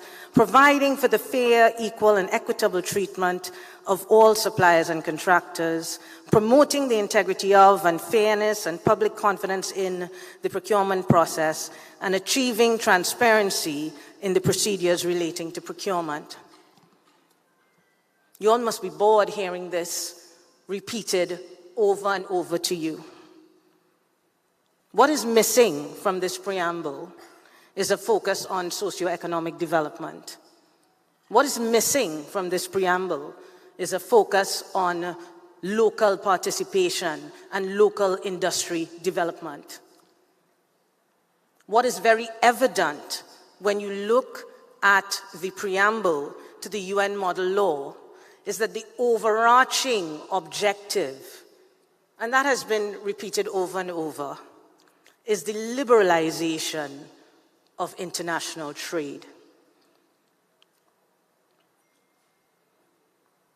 Because public procurement had been seen as a significant non-tariff barrier to trade. And so there was this spate of regulation in the early 90s, trying to get countries on board to a globalized future together. And a decision was taken. It's a normative decision. When I say normative, I mean an ethical choice. It's an ethical choice that was made, that the liberalization of trade is in the best interest of the Caribbean territories, and that we needed to regulate in such a way as to allow for that. So we needed, it's not just we need to do the market to do what the market does. No, we need to regulate so that the market does what we want it to do. And it's really important that we understand this because of the historical specificity of the Caribbean islands. We are the post-slavery, and I will say it, maybe we don't want to discuss these things anymore, but if we're going to be looking at a sustainable future, we have to be looking at what we are building upon. We are post-slavery, post-colonial nations. I'm not saying that just to be, sensational. I'm saying that because of the material consideration that how it relates to our economies. Guys, our economies were always open. We were built on economies that were open for trade in such a way that it wasn't for the benefit of those of us who lived in the region, but for external parties. I'm not saying this to make anyone feel bad in this space, but I'm saying it because we need to speak truth at these fora. And because, like Professor Norma Jivan, I am passionate. I have made this my life's work.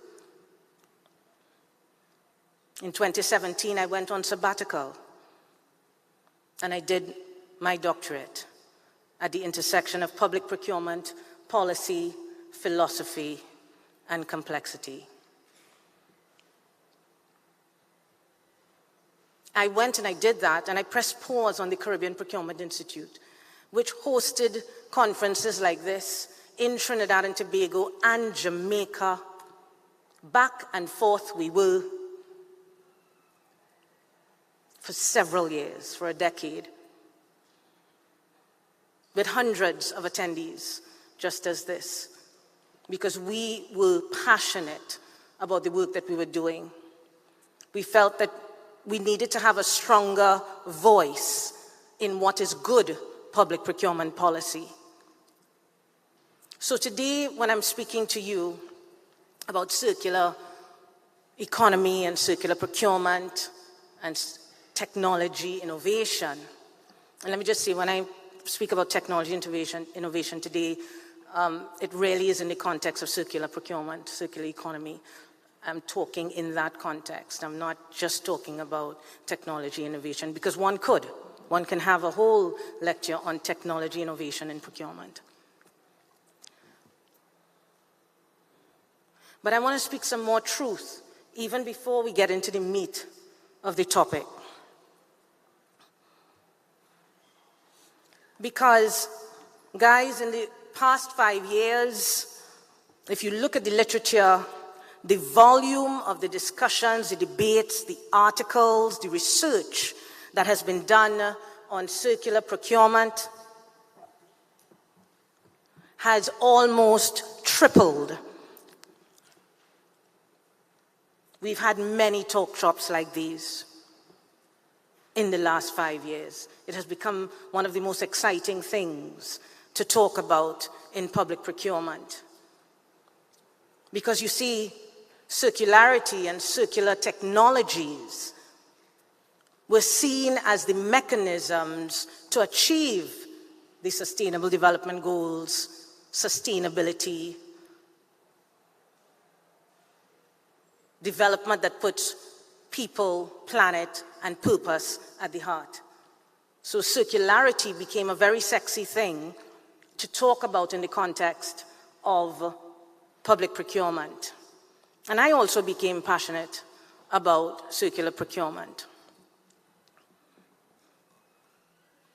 But in January 2024, Circle Economy, which has done some tremendous work on circular procurement, circular economy in the Netherlands, for the few years, I think of since around 2019, they have been publishing these circularity gap reports.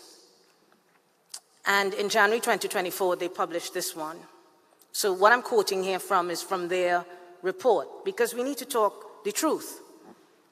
So there's been an explosion of research and papers, discussions, debates, conferences on circular economy and circular procurement. But still, in 2024, the vast majority of extracted materials entering the economy are still virgin. So still first-time materials coming out of the ground, right? And the share of the secondary materials, now, I mean, I'm assuming, because this is a high-level group here, that we all know the definitions of sustainable procurement, circular procurement, and that sort of thing. I may get down to it later on. But I felt that in this presentation, I wanted to connect with you all at a meta perspective. We want to look in on this topic as opposed to getting lost in the topic. Because I'm concerned about the philosophy that underpins the way we design public procurement governance systems. So the share of secondary materials, and when we say secondary, after it has been used the first time in a product or in manufacturing and whatever it's been used for, how can it then be incorporated in a feedback loop back into the system? While discourses have been going up, there's been a negative correlation in terms of real impact. Secondary materials have been steadily declining. Use of secondary materials has been steadily declining. And we are talking about circular procurement, but I promise you guys, circular procurement is just another way, it's a more technologically refined way to be talking about sustainable procurement. So look at the outcomes that we're achieving. When circular procurement might be the last 5 years, but sustainability, my goodness, we have been talking about sustainability. And we've been training about sustainability. We've been creating policies around sustainability. Right now, we are dealing with sustainable procurement networks and all of that. But even more alarming is the total amount of materials consumed by the global economy continues to rise. And in just the past 6 years alone, we have consumed over 500 billion tons of materials. Guys, for you to get an understanding of what that means, it's nearly as much as the entirety of what we consumed in the 20th century. That happened in the last 6 years. I quote these stats at the beginning to say, I am not a business as usual lecturer, talker, speaker, whatever you want to call me. I am not a business as usual. So I'm not going to stand here and talk about, well, these are the different circular procurement modalities, and this is how we do it, and this is sustainability, and how we use our discretion, and all of that. I'm not going to do that. Because if I participate in that, then I participate in continuing the status quo. The status quo that says that once you focus on those objectives, the 8 principles, and understand me, I believe in those 8 principles. I agree with the Honorable Minister of Finance. Those principles are crucial, important, must have.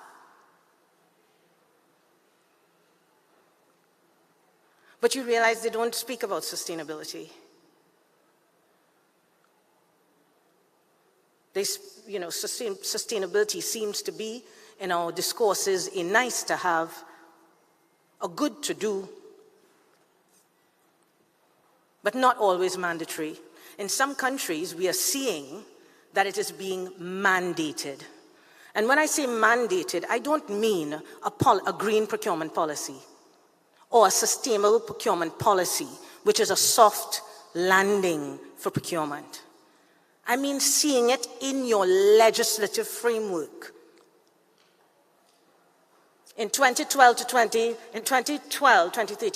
the UK passed the Public Services Social Value Act, landmark piece of legislation in the world because it mandated that every public commissioner, so at that level of the commissioning of procurement,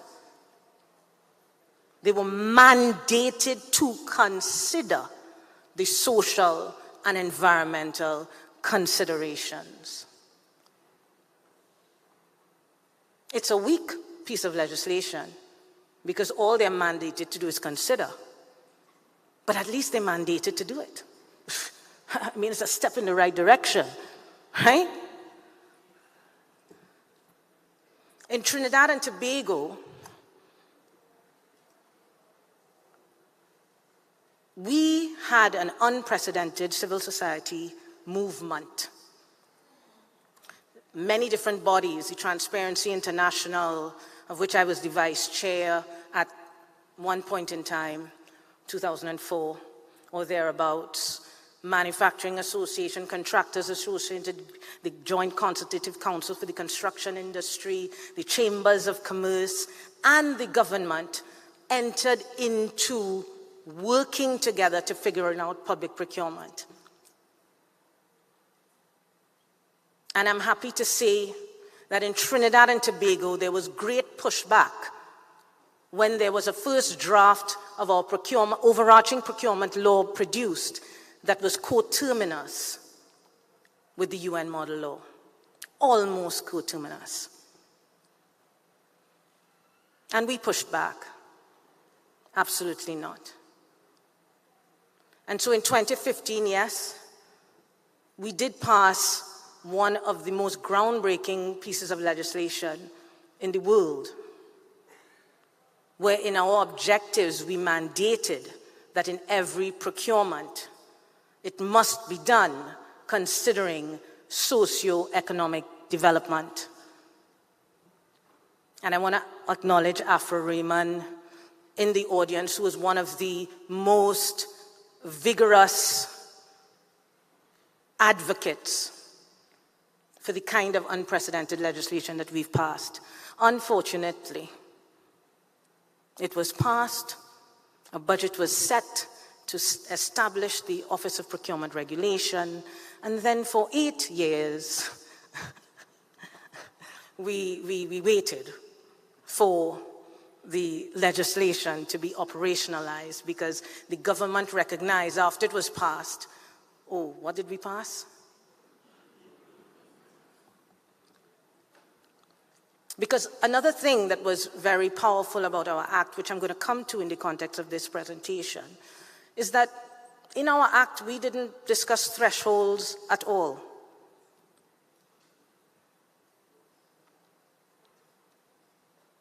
Eventually now, April 2023, we've now promulgated the act, funded the OPR, and the government almost immediately, a few months later in July, established a threshold.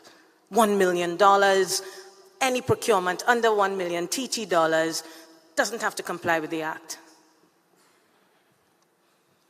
Back to business as usual. That is not to say that increasing a threshold or using a threshold in that way is necessarily bad.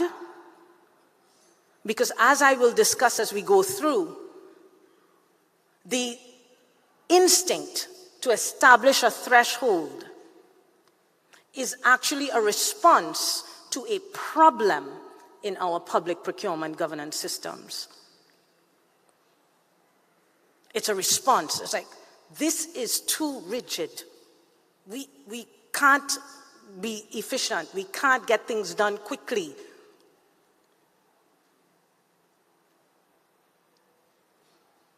And this is actually quite a critical point. We just lived through the COVID-19 pandemic, where public procurement was spotlight. It was the spotlight.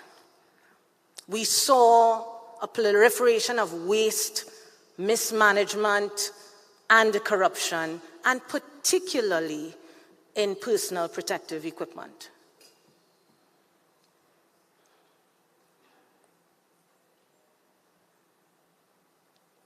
And I'll circle back to that. I'll circle back to that because my research looked at that. I planned not really to go deeply into it, but you go with the flow as you stand up. So there's this profound and fundamental disconnect between circular procurement and sustainability discourses and the actual impact that we are experiencing in the world. We're moving backwards in terms of materials use as opposed to forwards with all of these resources that we are expending towards sustainable and circular procurement.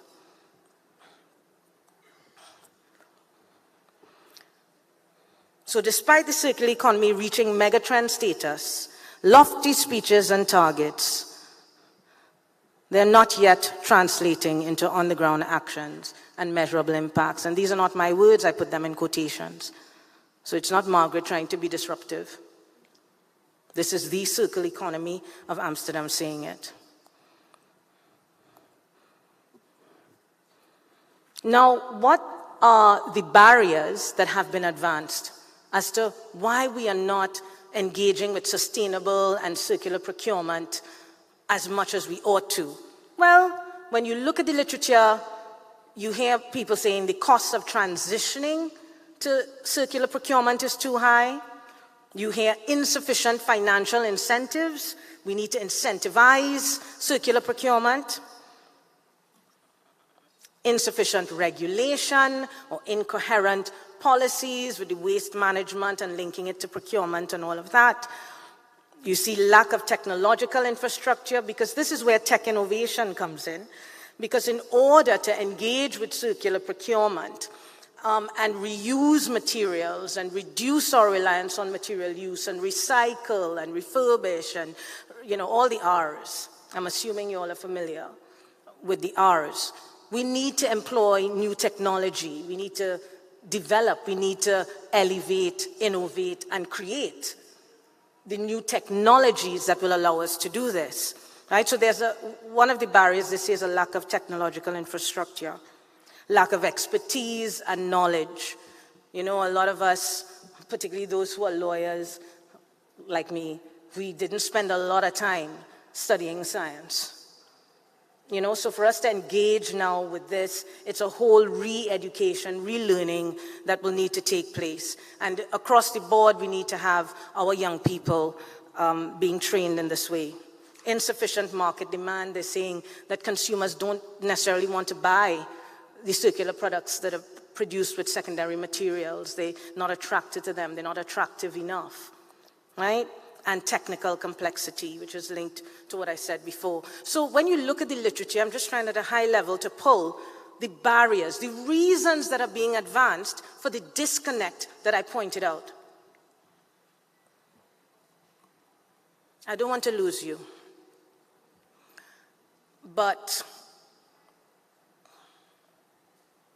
I am of the view, and I am thinking through, that there may be something more fundamental wrong with our public procurement governance system that may be stymieing our ability to achieve sustainable and circular procurement objectives. I'm exploring that, and I'm open to discussing that and furthering deeper reflection and interrogation of the principles that we hold as if by rote. We don't question them anymore. This is good procurement. I want to challenge those of us in the room here today to interrogate that question. What really is good procurement? Because Could all of those barriers that have been identified actually be symptoms of a deeper problem in our governance system, in what we think is business as usual for procurement? So I want you to bear with me. I'm going to shake things up a little bit. I want you all to, because you only think, you know, Margaret, we know this. We don't need to tell you what is good procurement. We know this. We've been seeing it all morning. What is good procurement? So I want to conduct a little thought experiment with all of us here today. Are we up for that? Yes, let's wake up. Let's wake up. Yeah, right? We're going to do a thought experiment whereby I'm going to tell you about 2 projects. And by a show of hands, you're going to tell me whether you think it's good procurement or whether you think it's bad procurement. Bear with me. It will seem simplistic, but I'm asking you to bear with me on it. And if any of you all, my students in the master's program in procurement, do not answer. Do not answer. So this is project number 1, and I want you all to reflect. Is this good procurement or bad procurement? It's World Bank financed, so you know it would probably be subject to their rules, right? It was a transparent and open competitive procurement process. A UK contractor was selected. He had the lowest price. He was the most technically competent. And they had successfully completed many similar projects all over the world. Would you say this was good procurement or bad procurement? How many say good? Only 2 hands? But we've been saying it all morning. It's not good procurement. Oh, wait, sorry. They completed the project within time and budget. Good procurement? I find a lot of you all sitting out. A lot of you all sitting out. You think I'm trying to trick you? You think so, and? All right, so this is good procurement? Okay. And let's see the second one. In this project now, no environmental or social impact assessment was done. The contractor hired private military to displace over 20,000 farmers, burn down their homes, resulting in a death of some villagers, including 1 child. It's not a laughing matter because actually I pulled this out of the headline, so it's a real project. This is not my imagination. Allegations that the contractor had engaged in backdoor deals with the government because it was public procurement, it was a government contract that was financed by the World Bank. So there were allegations that the contractor had engaged in backdoor deals with government officials to approve the feasibility of the project on the specific lands. Good procurement or bad procurement?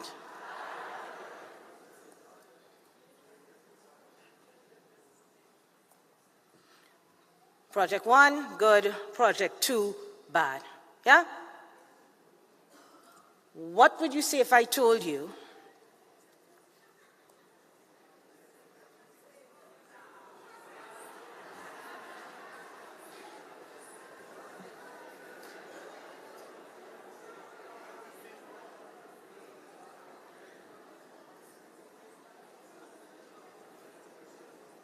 So this is the case of the Mumende farmers versus New Forest Company, 2010.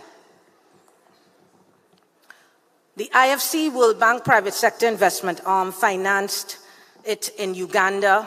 It was a reforestry project of that nature. It was transparent, open, competitive procurement process. The UK contractor, NFC, was selected with the lowest price and was the most technically competent and had successfully completed many similar projects all over the world. And they completed the project within time and budget. And this is documented. You can go and Google it even now. Oxfam did a report on this project and said they had schools, health centers, churches, permanent homes and farms on which they grew crops to feed themselves and surpluses to sell at market. They paid taxes. Theirs was strong and thriving permanent communities. Land grabs are going under the radars of existing safeguards intended to protect vulnerable people. The New Forest Company describes itself as ethical and says it follows international standards. Yet more than 20,000 people were evicted without meaningful consultation or compensation to make way for their plantations of new forests.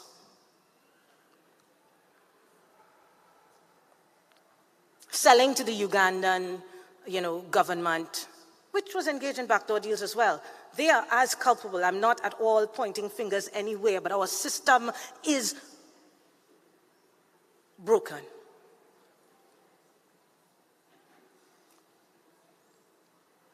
But the promises to the Ugandan government is that when you plant these trees, you're going to get carbon, and then you can get carbon credits and capture the carbon, right? Very sexy.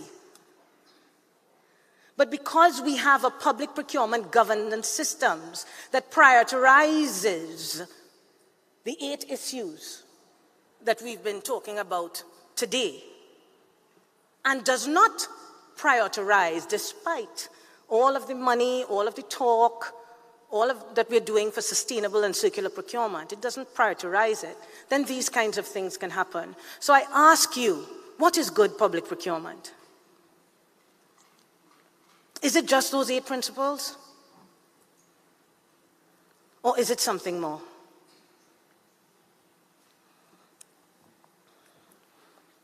And I don't want to be knocking the World Bank. I don't want to be intending to knock the World Bank, and I'll tell you why. Because I think the World Bank has done significant and considerable work in the region and has single-handedly been involved in the, training and capacity building of procurement professionals, increasing the professionalization of procurement in the region, and they must be commended for that.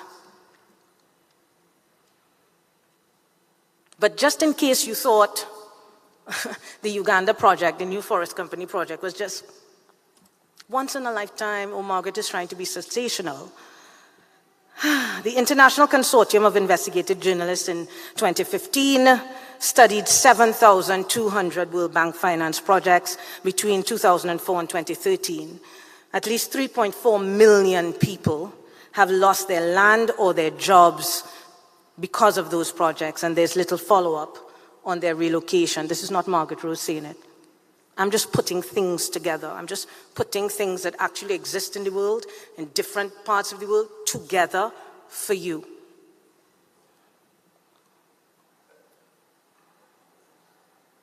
Because procurement is arguably the most critical function of modern government. It is commendable that the Honorable Minister of Finance spent 37 minutes dealing with it, and I am impressed with what we are seeing here in Jamaica. It is the most critical function. You want to know why? Of modern government. We have commoditized everything, and so no government in this modern world can achieve their first development goal without first procuring.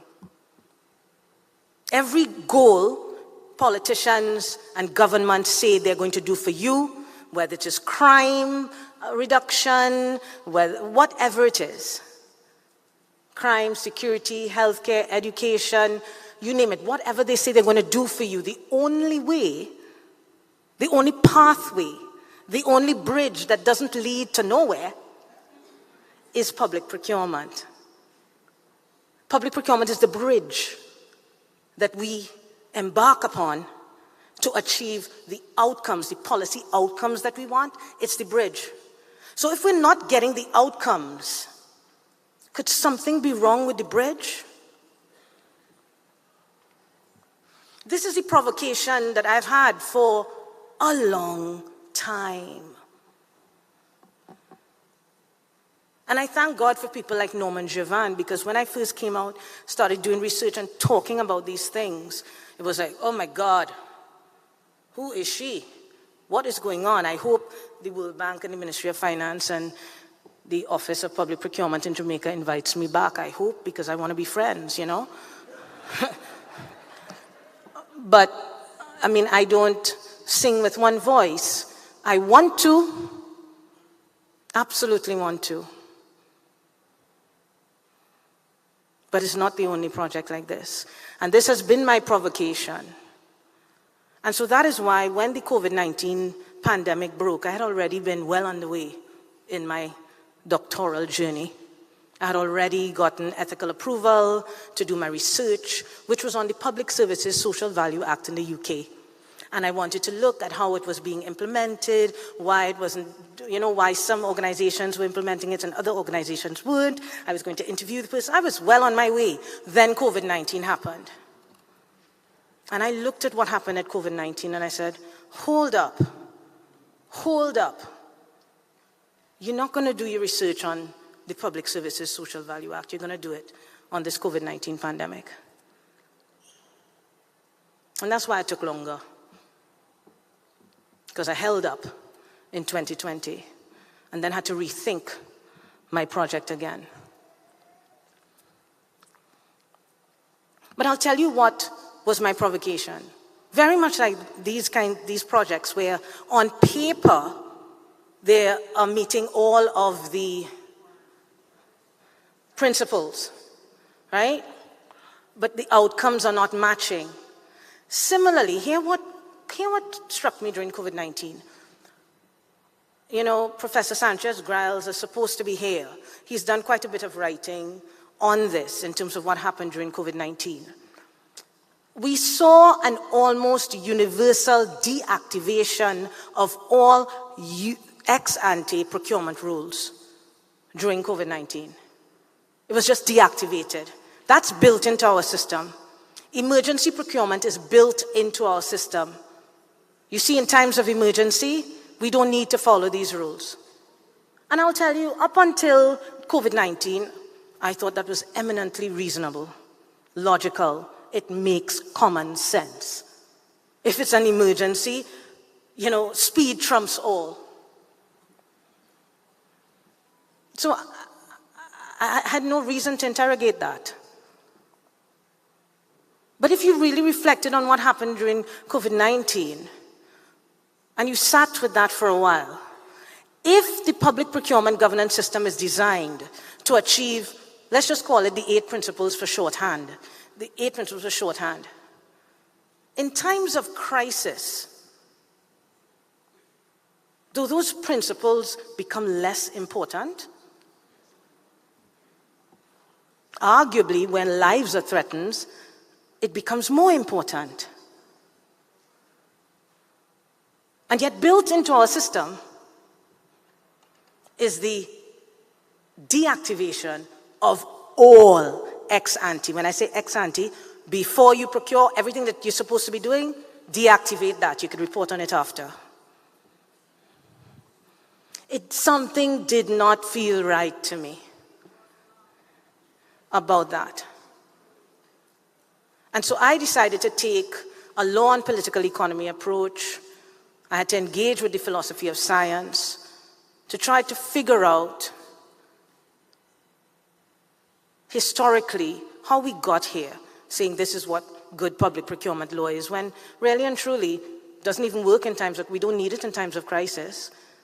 And then on the other hand, private sector companies procure without the rules that we're using. So, you know, and so what really is the purpose of public procurement regulation?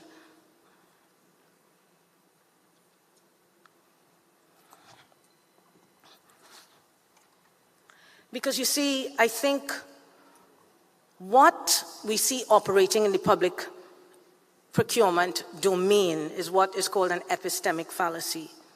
We are so deep in it that we have begun to conflate what we think about a thing, the thing here being public procurement governance, good public procurement governance, with what a thing is. So we are conflating the two. We think this is what good procurement is, so this is what good procurement is. And a lot of us are just operating at that level, and I was too. But today I want to challenge us to try to figure out what really is good public procurement governance. And if we are to achieve 1.5 to stay alive, I use that as a shorthand, as a heuristic for the sustainability objectives. We need to get it right, and it is urgent that we do so. And this is not just about global south perspectives versus global north perspectives, although there was a time where I was there. This is an all of us perspective because we're on one shared planet, and we all need to get it right. And it is an act of epistemic humility to say maybe we didn't have it right before. Maybe there's something that we've overlooked. And that is all of the interrogation that I am asking those here today to engage in with me. I am not at all suggesting that we throw out the baby with the bathwater. We have made leaps and strides in public procurement governance systems, in improving transparency and accountability in public procurement governance systems. Where we may have more to go is putting people, planet, and purpose at the root of our public procurement governance systems, instead of just treating it as an add-on to an already good system. The system is good. We're just going to add it on.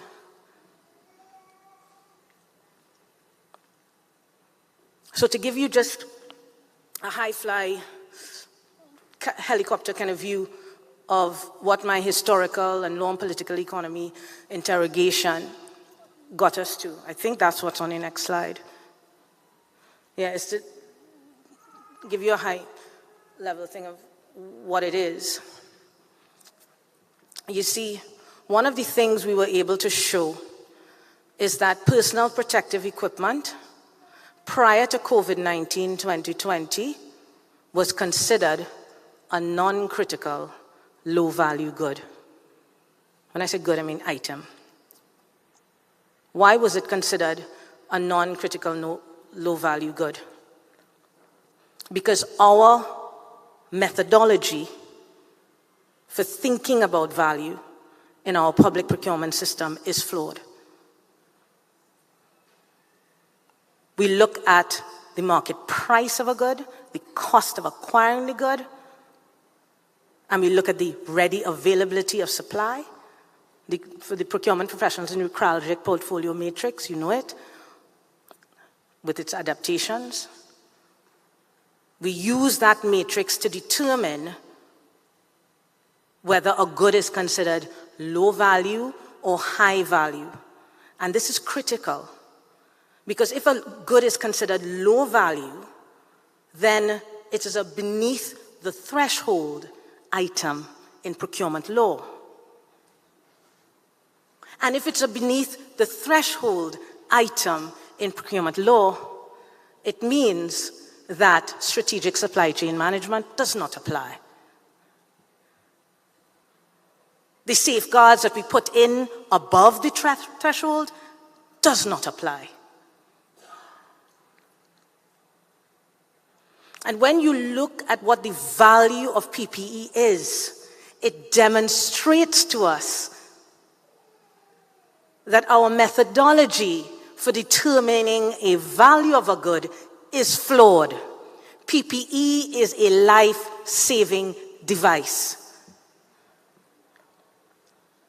So it can never be considered a low-value good, should never be considered a low-value good by hospitals, by those that are engaged in organizations that are dealing with life-threatening issues.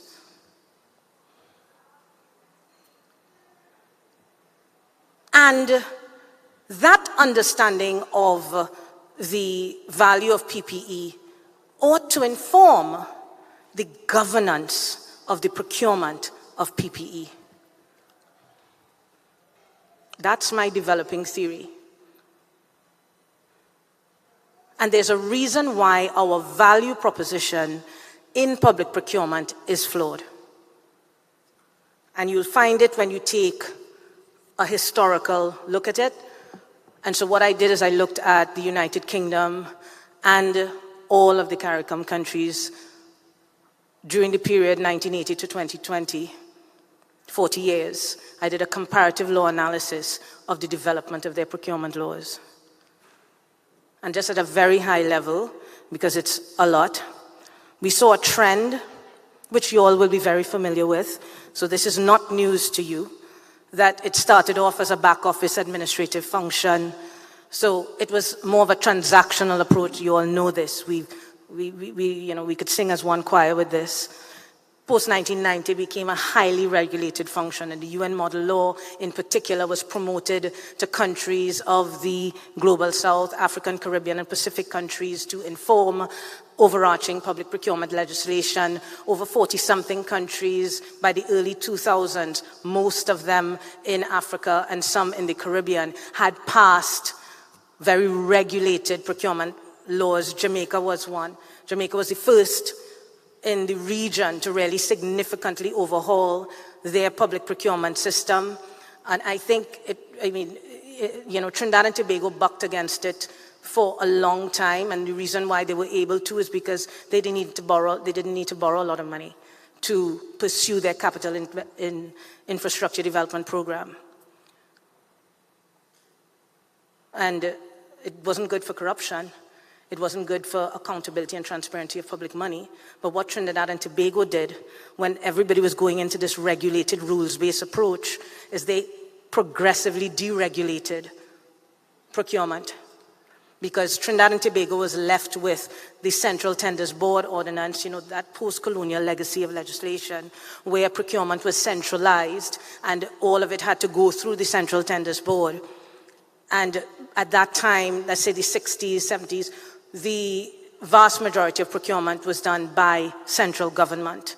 And so central tenders did the vast amount of procurement. But what Trinidad and Tobago then started to do with their post-independence government is set up state-owned enterprises, the state-owned enterprise sector. I am not promoting this. I'm just telling you the history. They set up the state-owned enterprise center where they were wholly owned government enterprises, a plethora. And we have now over 200 and something over 200 and something state-owned enterprises, none of which was significantly regulated in an overarching way until April 2023.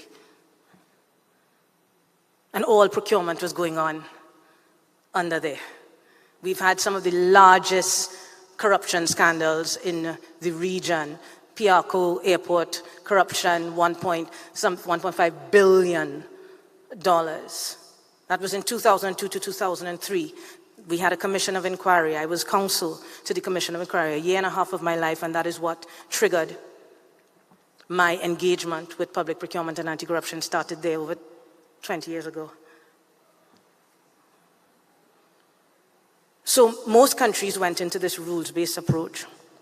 And now you're seeing the UK, because they were part, this is pre-Brexit, they were part of the EU, had moved into, with the 2014 EU public procurement directives, had moved into a real recognition of the need to allow procurement decision makers to consider and to take into consideration social and environmental considerations. And there was a move, you're seeing a move in more developed countries to, more discretion being given to procurement decision makers and, a healthy respect for procurement people, which is what I think governments that are increasing thresholds are really trying to have, as they ought to. Our economies were always open. And as soon as we are post-independent economies and we now have the capacity to control our procurement, we are being told, no. Don't you dare try to control your procurement. The market knows better than you who you should buy from, what you should buy, when you should buy it, and how you should buy it. The market knows better than you.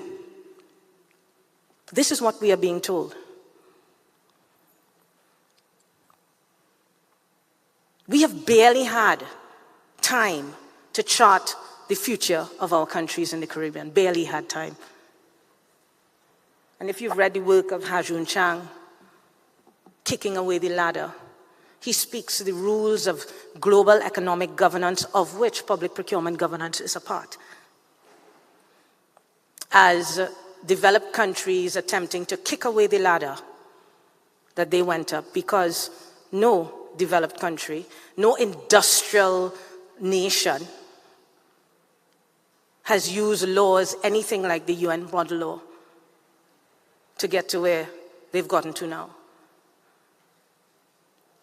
In fact, right now, the EU is still highly protectionist to third-party states. You have to sign an economic partnership agreement and open up your borders in order to have any sort of reciprocal issues going on there. America has the most protective legislation you could find at their federal level. But no, the Caribbean continues to be open for business. And it's appropriate for us to do so because we need funding.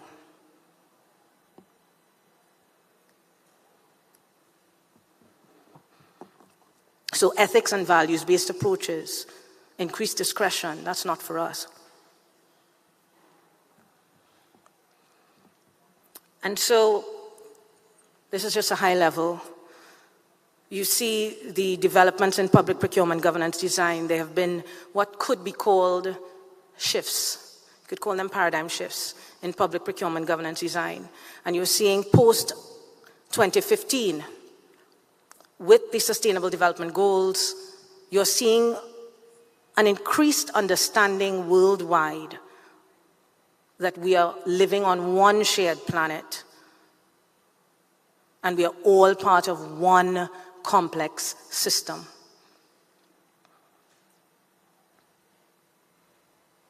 So we are moving into an understanding of public procurement as a complex system. And in complex systems,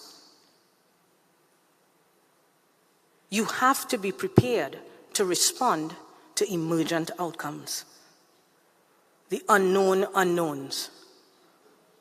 So highly regulated systems are not prepared to respond. They're not built for that purpose, to respond for the emergent outcomes that happens in a complex world, which is what happened in COVID-19. We're not built for it, so we have to build in deactivation of everything.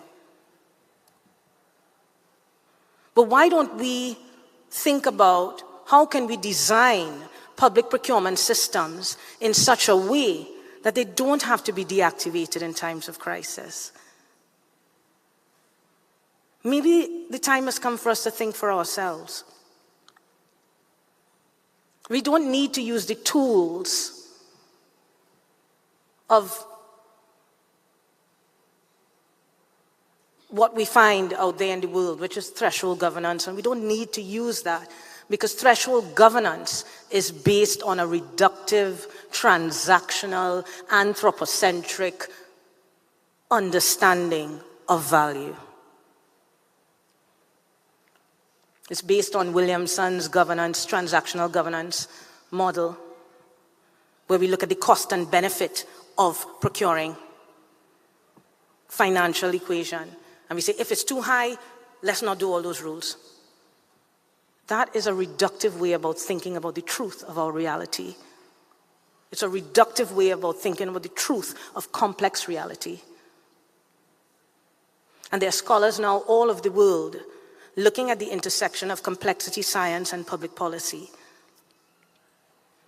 and saying we need to find ways to create policy that is responsive, that is constantly learning, that is creating feedback loops, positive feedback loops for the outcomes that we want to achieve, which is why circular procurement is so critical as a mindset, as a modality for approaching public procurement. This is why circular procurement is important. It's important because circular procurement recognizes that we live and we are operating and we are buying in a complex system. And it is built for learning and built for experimentation and built for the creation, innovate, create positive feedback loops. So one of my main findings, we come in, how am I doing for time, whoever's watching the time? 6 minutes left. But I didn't start the presentation yet. Are you serious? Those are my introductory remarks. Really was. It's okay. But this is the crux of my framing of the discussion of circular procurement today. Despite variations in public procurement governance design, and this is high level, between the UK and the English-speaking Caribbean countries between the period 1980 to 2020 and changing in different ways, all systems had these.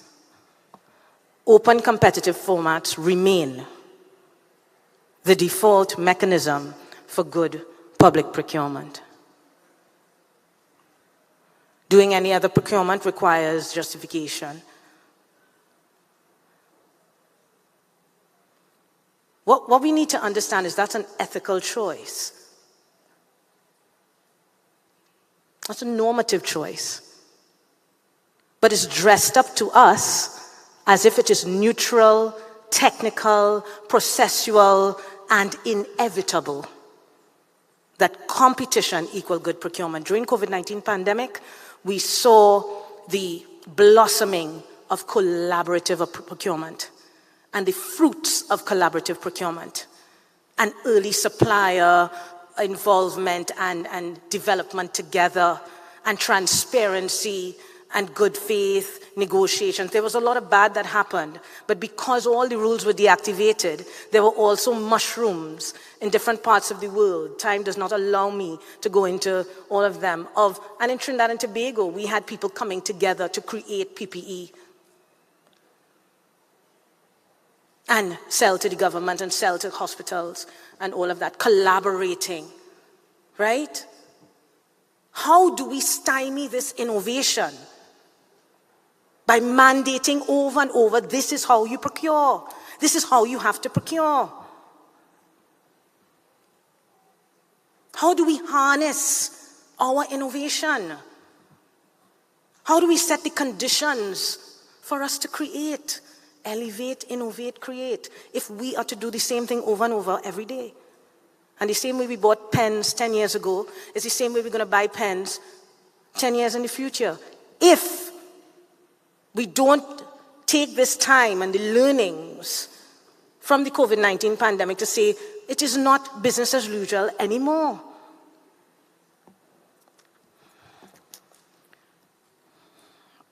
Threshold governance was a key feature in the design in all systems, and the governance modes were determined on the basis of the economic value of goods, works, and services. Below the threshold, procurement of goods, works, and services were not covered by procurement law. Now, you all will be saying, but yeah, we know this. This is what it is. But you need to really reflect on what this means.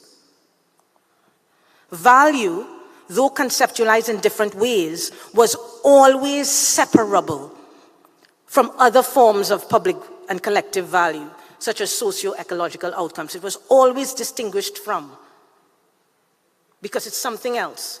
It's horizontal, it's collateral, used to be called secondary procurement linkages. But really and truly, isn't the socio-environmental impact of a good, a work, or service inextricably, irreducibly linked to its value? And when we talk about value for public money, how is that separable from the socio-ecological impact or the emergent impacts of a particular item? Just because it is difficult to measure doesn't mean it doesn't exist.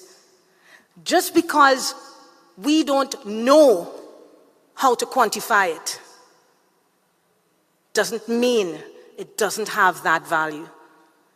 And you may think, well, then how do we go about this? No, it's about how do you build a system to learn.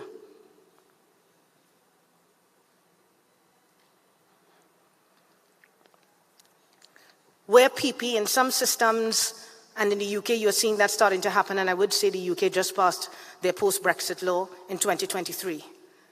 And they have embraced this far more flexible, agile understanding of public procurement law. They have it very clear. They've now brought it down to just about 4 objectives that you have to think about. And in it, things like value for public money, but value for public money is not necessarily defined, which is good.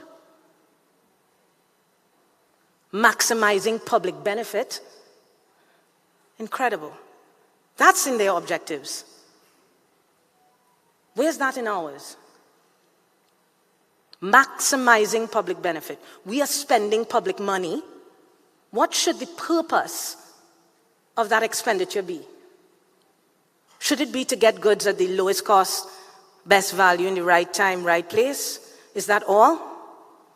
Or should we be seeking to maximize the realization of public value with every procurement transaction? Shouldn't that be our objective? Shouldn't that be there?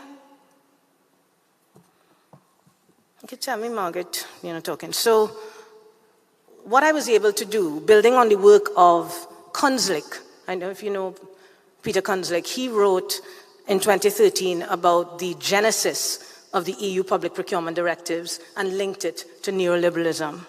And that's in the early 1990s.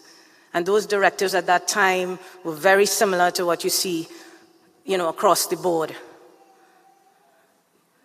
Lang, in 2019, wrote a book. So Kunslik published Neoliberalism and Public Procurement Law. Lang, in 2019, wrote a book on world trade law. There you go, Philippe. World trade law. And demonstrated, using his historical analysis, how it was inextricably linked to neoliberalism. And neoliberalism is just the, capitalism kind of on steroids, where markets, like Poyani said, markets, we are serving markets instead of markets serving us.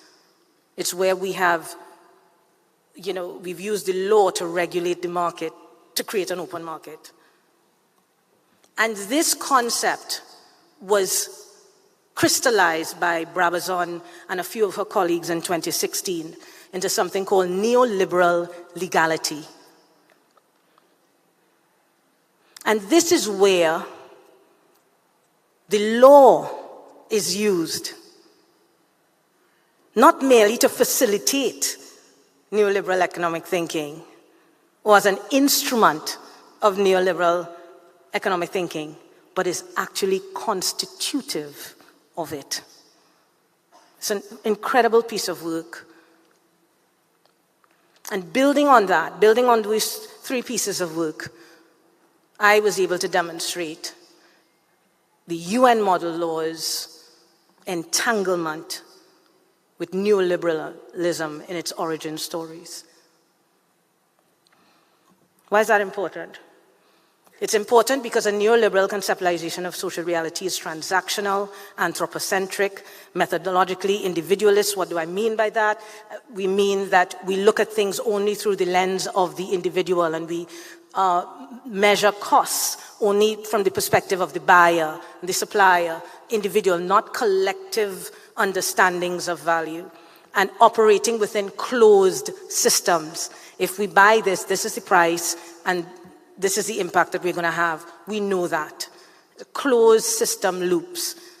Those are flawed assumptions about reality. I'm not the one saying that. In economics, Kate Raworth, donut economy, Mariana Mazzucato, public value, the value of everything, the entrepreneurial state. I would encourage the Honorable Minister of Finance to read, if he has not already, he probably has, the work of Mariana Mazzucato on the entrepreneurial state and on the creation of public value and the myth of, the public sector is heavy and bureaucratic and can't be entrepreneurial and create massive amounts of value. Public sector organizations, governments have been doing this forever.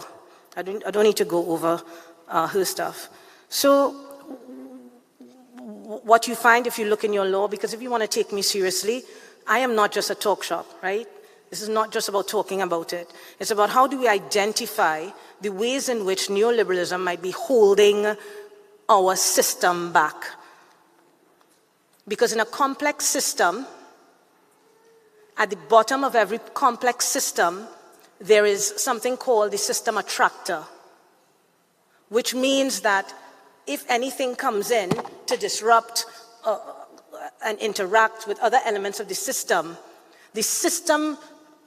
attractor operates as homeostatically. It operates to stabilize the system back to exactly what the system attractor is, whatever is at the root of that system, right? And my thesis is that a neoliberal conceptualization of value is at the root of our public procurement system. And how do you identify it in your law? Because I've done this systematically. I have some things in the works to be published.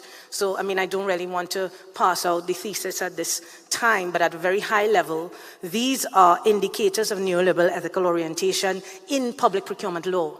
I call them the neo-indicators. I think that's kind of cute. I think that's cute. Neoliberal, okay, you all don't think it's okay. But the way you define PP, look at how you define PP. In the UN model law, public procurement is defined as the acquisition of goods, works, and services. In that definition, there is no distinction between public procurement and private procurement. When the publicness of public procurement is the very reason why we regulate procurement. The publicness that is being undertaken by a public body, it's the trifecta of publicness, I call it. Public body using public money for public purposes. So you cannot define public procurement transactionally. You can't just lift the same definition that is used in private sector modalities. You can't. In public procurement, we need to find new ways of defining public procurement so that we can change our culture and our mindset in terms of how we make decisions. And we want to improve professionalism. We want to increase discretion. Well, this is how we do it. By interrogating the ways we have traditionally defined public procurement. The use of financial thresholds as a mechanism for governance, less or no rules applying to below threshold procurement, that's a neoliberal ethical orientation in your system.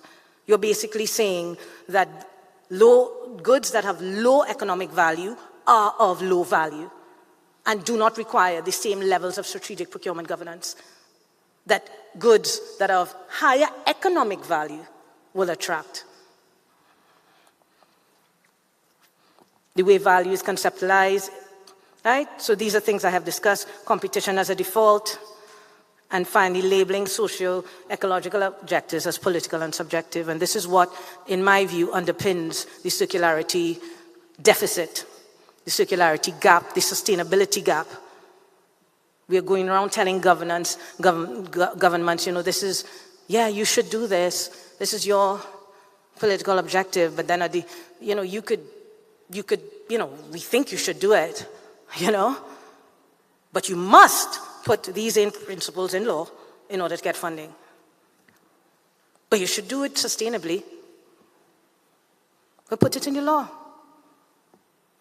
How do we transform our systems? We put it in your law. So let's go. That's it? All right. Well, I think I've said a lot, haven't I? You all were well served by this? Well, I'll just leave with this last slide. right? I'll just end with this last slide. So these are 4 different ways in which you could look at the public procurement governance system. You could look at it as merely a transaction, an acquisition, the acquisition of a good, work, and service. We call that the commercial transactional model. You could look at it as processual, which is what I would say most countries who are adopting new public procurement regulations, overarching public procurement regulations, that's the paradigm that they are in. It's a compliance regulatory paradigm for public procurement. It's a step up, but it's not all. Because compliance has a value. Accountability, transparency, these things have value, public value. So it is very important to do it. So I am not here advocating, and I'm closing on this slide, Andre. I'm not here at all advocating, not to have procurement law. We need procurement law. But what do we need it for? We need procurement law so that we're able to maximize the realization of public value. And then we need to develop a richer, more capacious understanding of what public value is, and not kowtow to a neoliberal conceptualization of value. A systemic understanding. We see countries like Jamaica, Trinidad and Tobago, UK, many countries are starting to understand the constructive strategic power of public procurement. So a lot of us already here, where we know that we can use, as agents in a complex system, we can use our intentionality or directionality to create outcomes linked to our procurement. So that's a constructive systemic situation. What it does not prepare the system for is for emergent outcomes. It doesn't prepare for the unknown unknowns. And when you see a system moving into that type of procurement governance design, it is more complex systemic solution, complex system regulatory design. And that is what I am urging this morning, today, a radical rethink of public procurement for people, planet, and purpose. Thank you.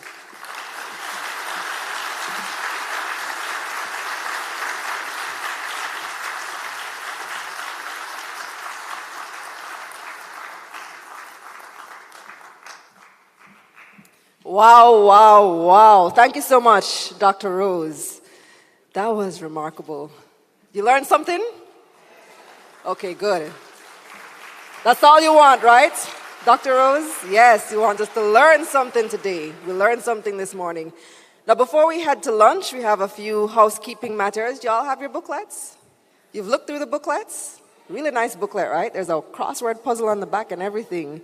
I want you to turn to the last page. Oh, do you guys have swag? I am the pro in procurement. Nice, all right. So the last page here, you will see some QR codes. So I want you to scan right now, scan day 1, April 23. And this is where you are going to rate your speakers so far. And then at the end of the day, when you go to your breakout sessions this afternoon, you're going to scan it again. This is mandatory. Scan it again and rate your speakers. Now, during the lunch break, once you guys have time, we finish eat early, you can go check out our exhibition on both sides of this room, on the left and on the right. We have several awesome booths. We have the Office of Public Procurement Policy, Sagicor, the Jamaica Stock Exchange, the DBJ, the Public Procurement Commission, TAJ is here, Human Resource Management and Development. We have your Ministry of Industry, Investment and Commerce, Jamaica Post. There's also the Faculty of Law at UWI, Mona School of Business and Management, and Barita. And here's a little fun thing you can do during lunch. You can leave a video message for our organizers. That is in the exhibition booth to the left of this room from my vantage point, my left.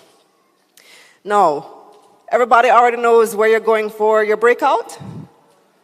A few people don't know. So if you have not yet selected your breakout session, or if you did select it and you just forget, please go to the registration booth and just figure out where you're supposed to go after lunch. We're going to be having 4 breakout sessions. Let me just remind you what they are. So number 1 is unlocking potential, Exploring AI's Influence on Public Procurement. That's moderated by Chris Record. That's going to be in ballroom D1 and D2, by the way.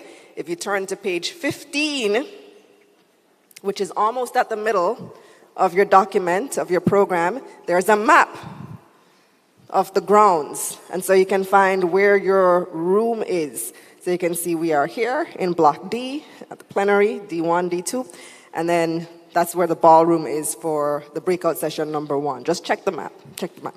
All right, so that's breakout session number 1. Breakout number 2 is Predictive Analytics in Action, Market Trend Evaluation and Response Strategies. That will be in block C, in room C4, moderated by Sandre Lowers. Breakout session number 3 is called Sourcing Mastery, Navigating RFP, Two-Stage Bidding and Framework Agreements for Procurement Success. That's in block C, room C6, moderated by Bennett. And then our final breakout session is Shaping Future Transactions, Smart Procurement Contracts and Blockchain. That's in ballroom D3. Moderated by Kelly Ray J. Fisher Campbell. So just check the document, and if you're unsure, go to the registration desk and sort it out. Review the map, and go have lunch, guys. Enjoy. We'll see you in one of the breakouts this afternoon.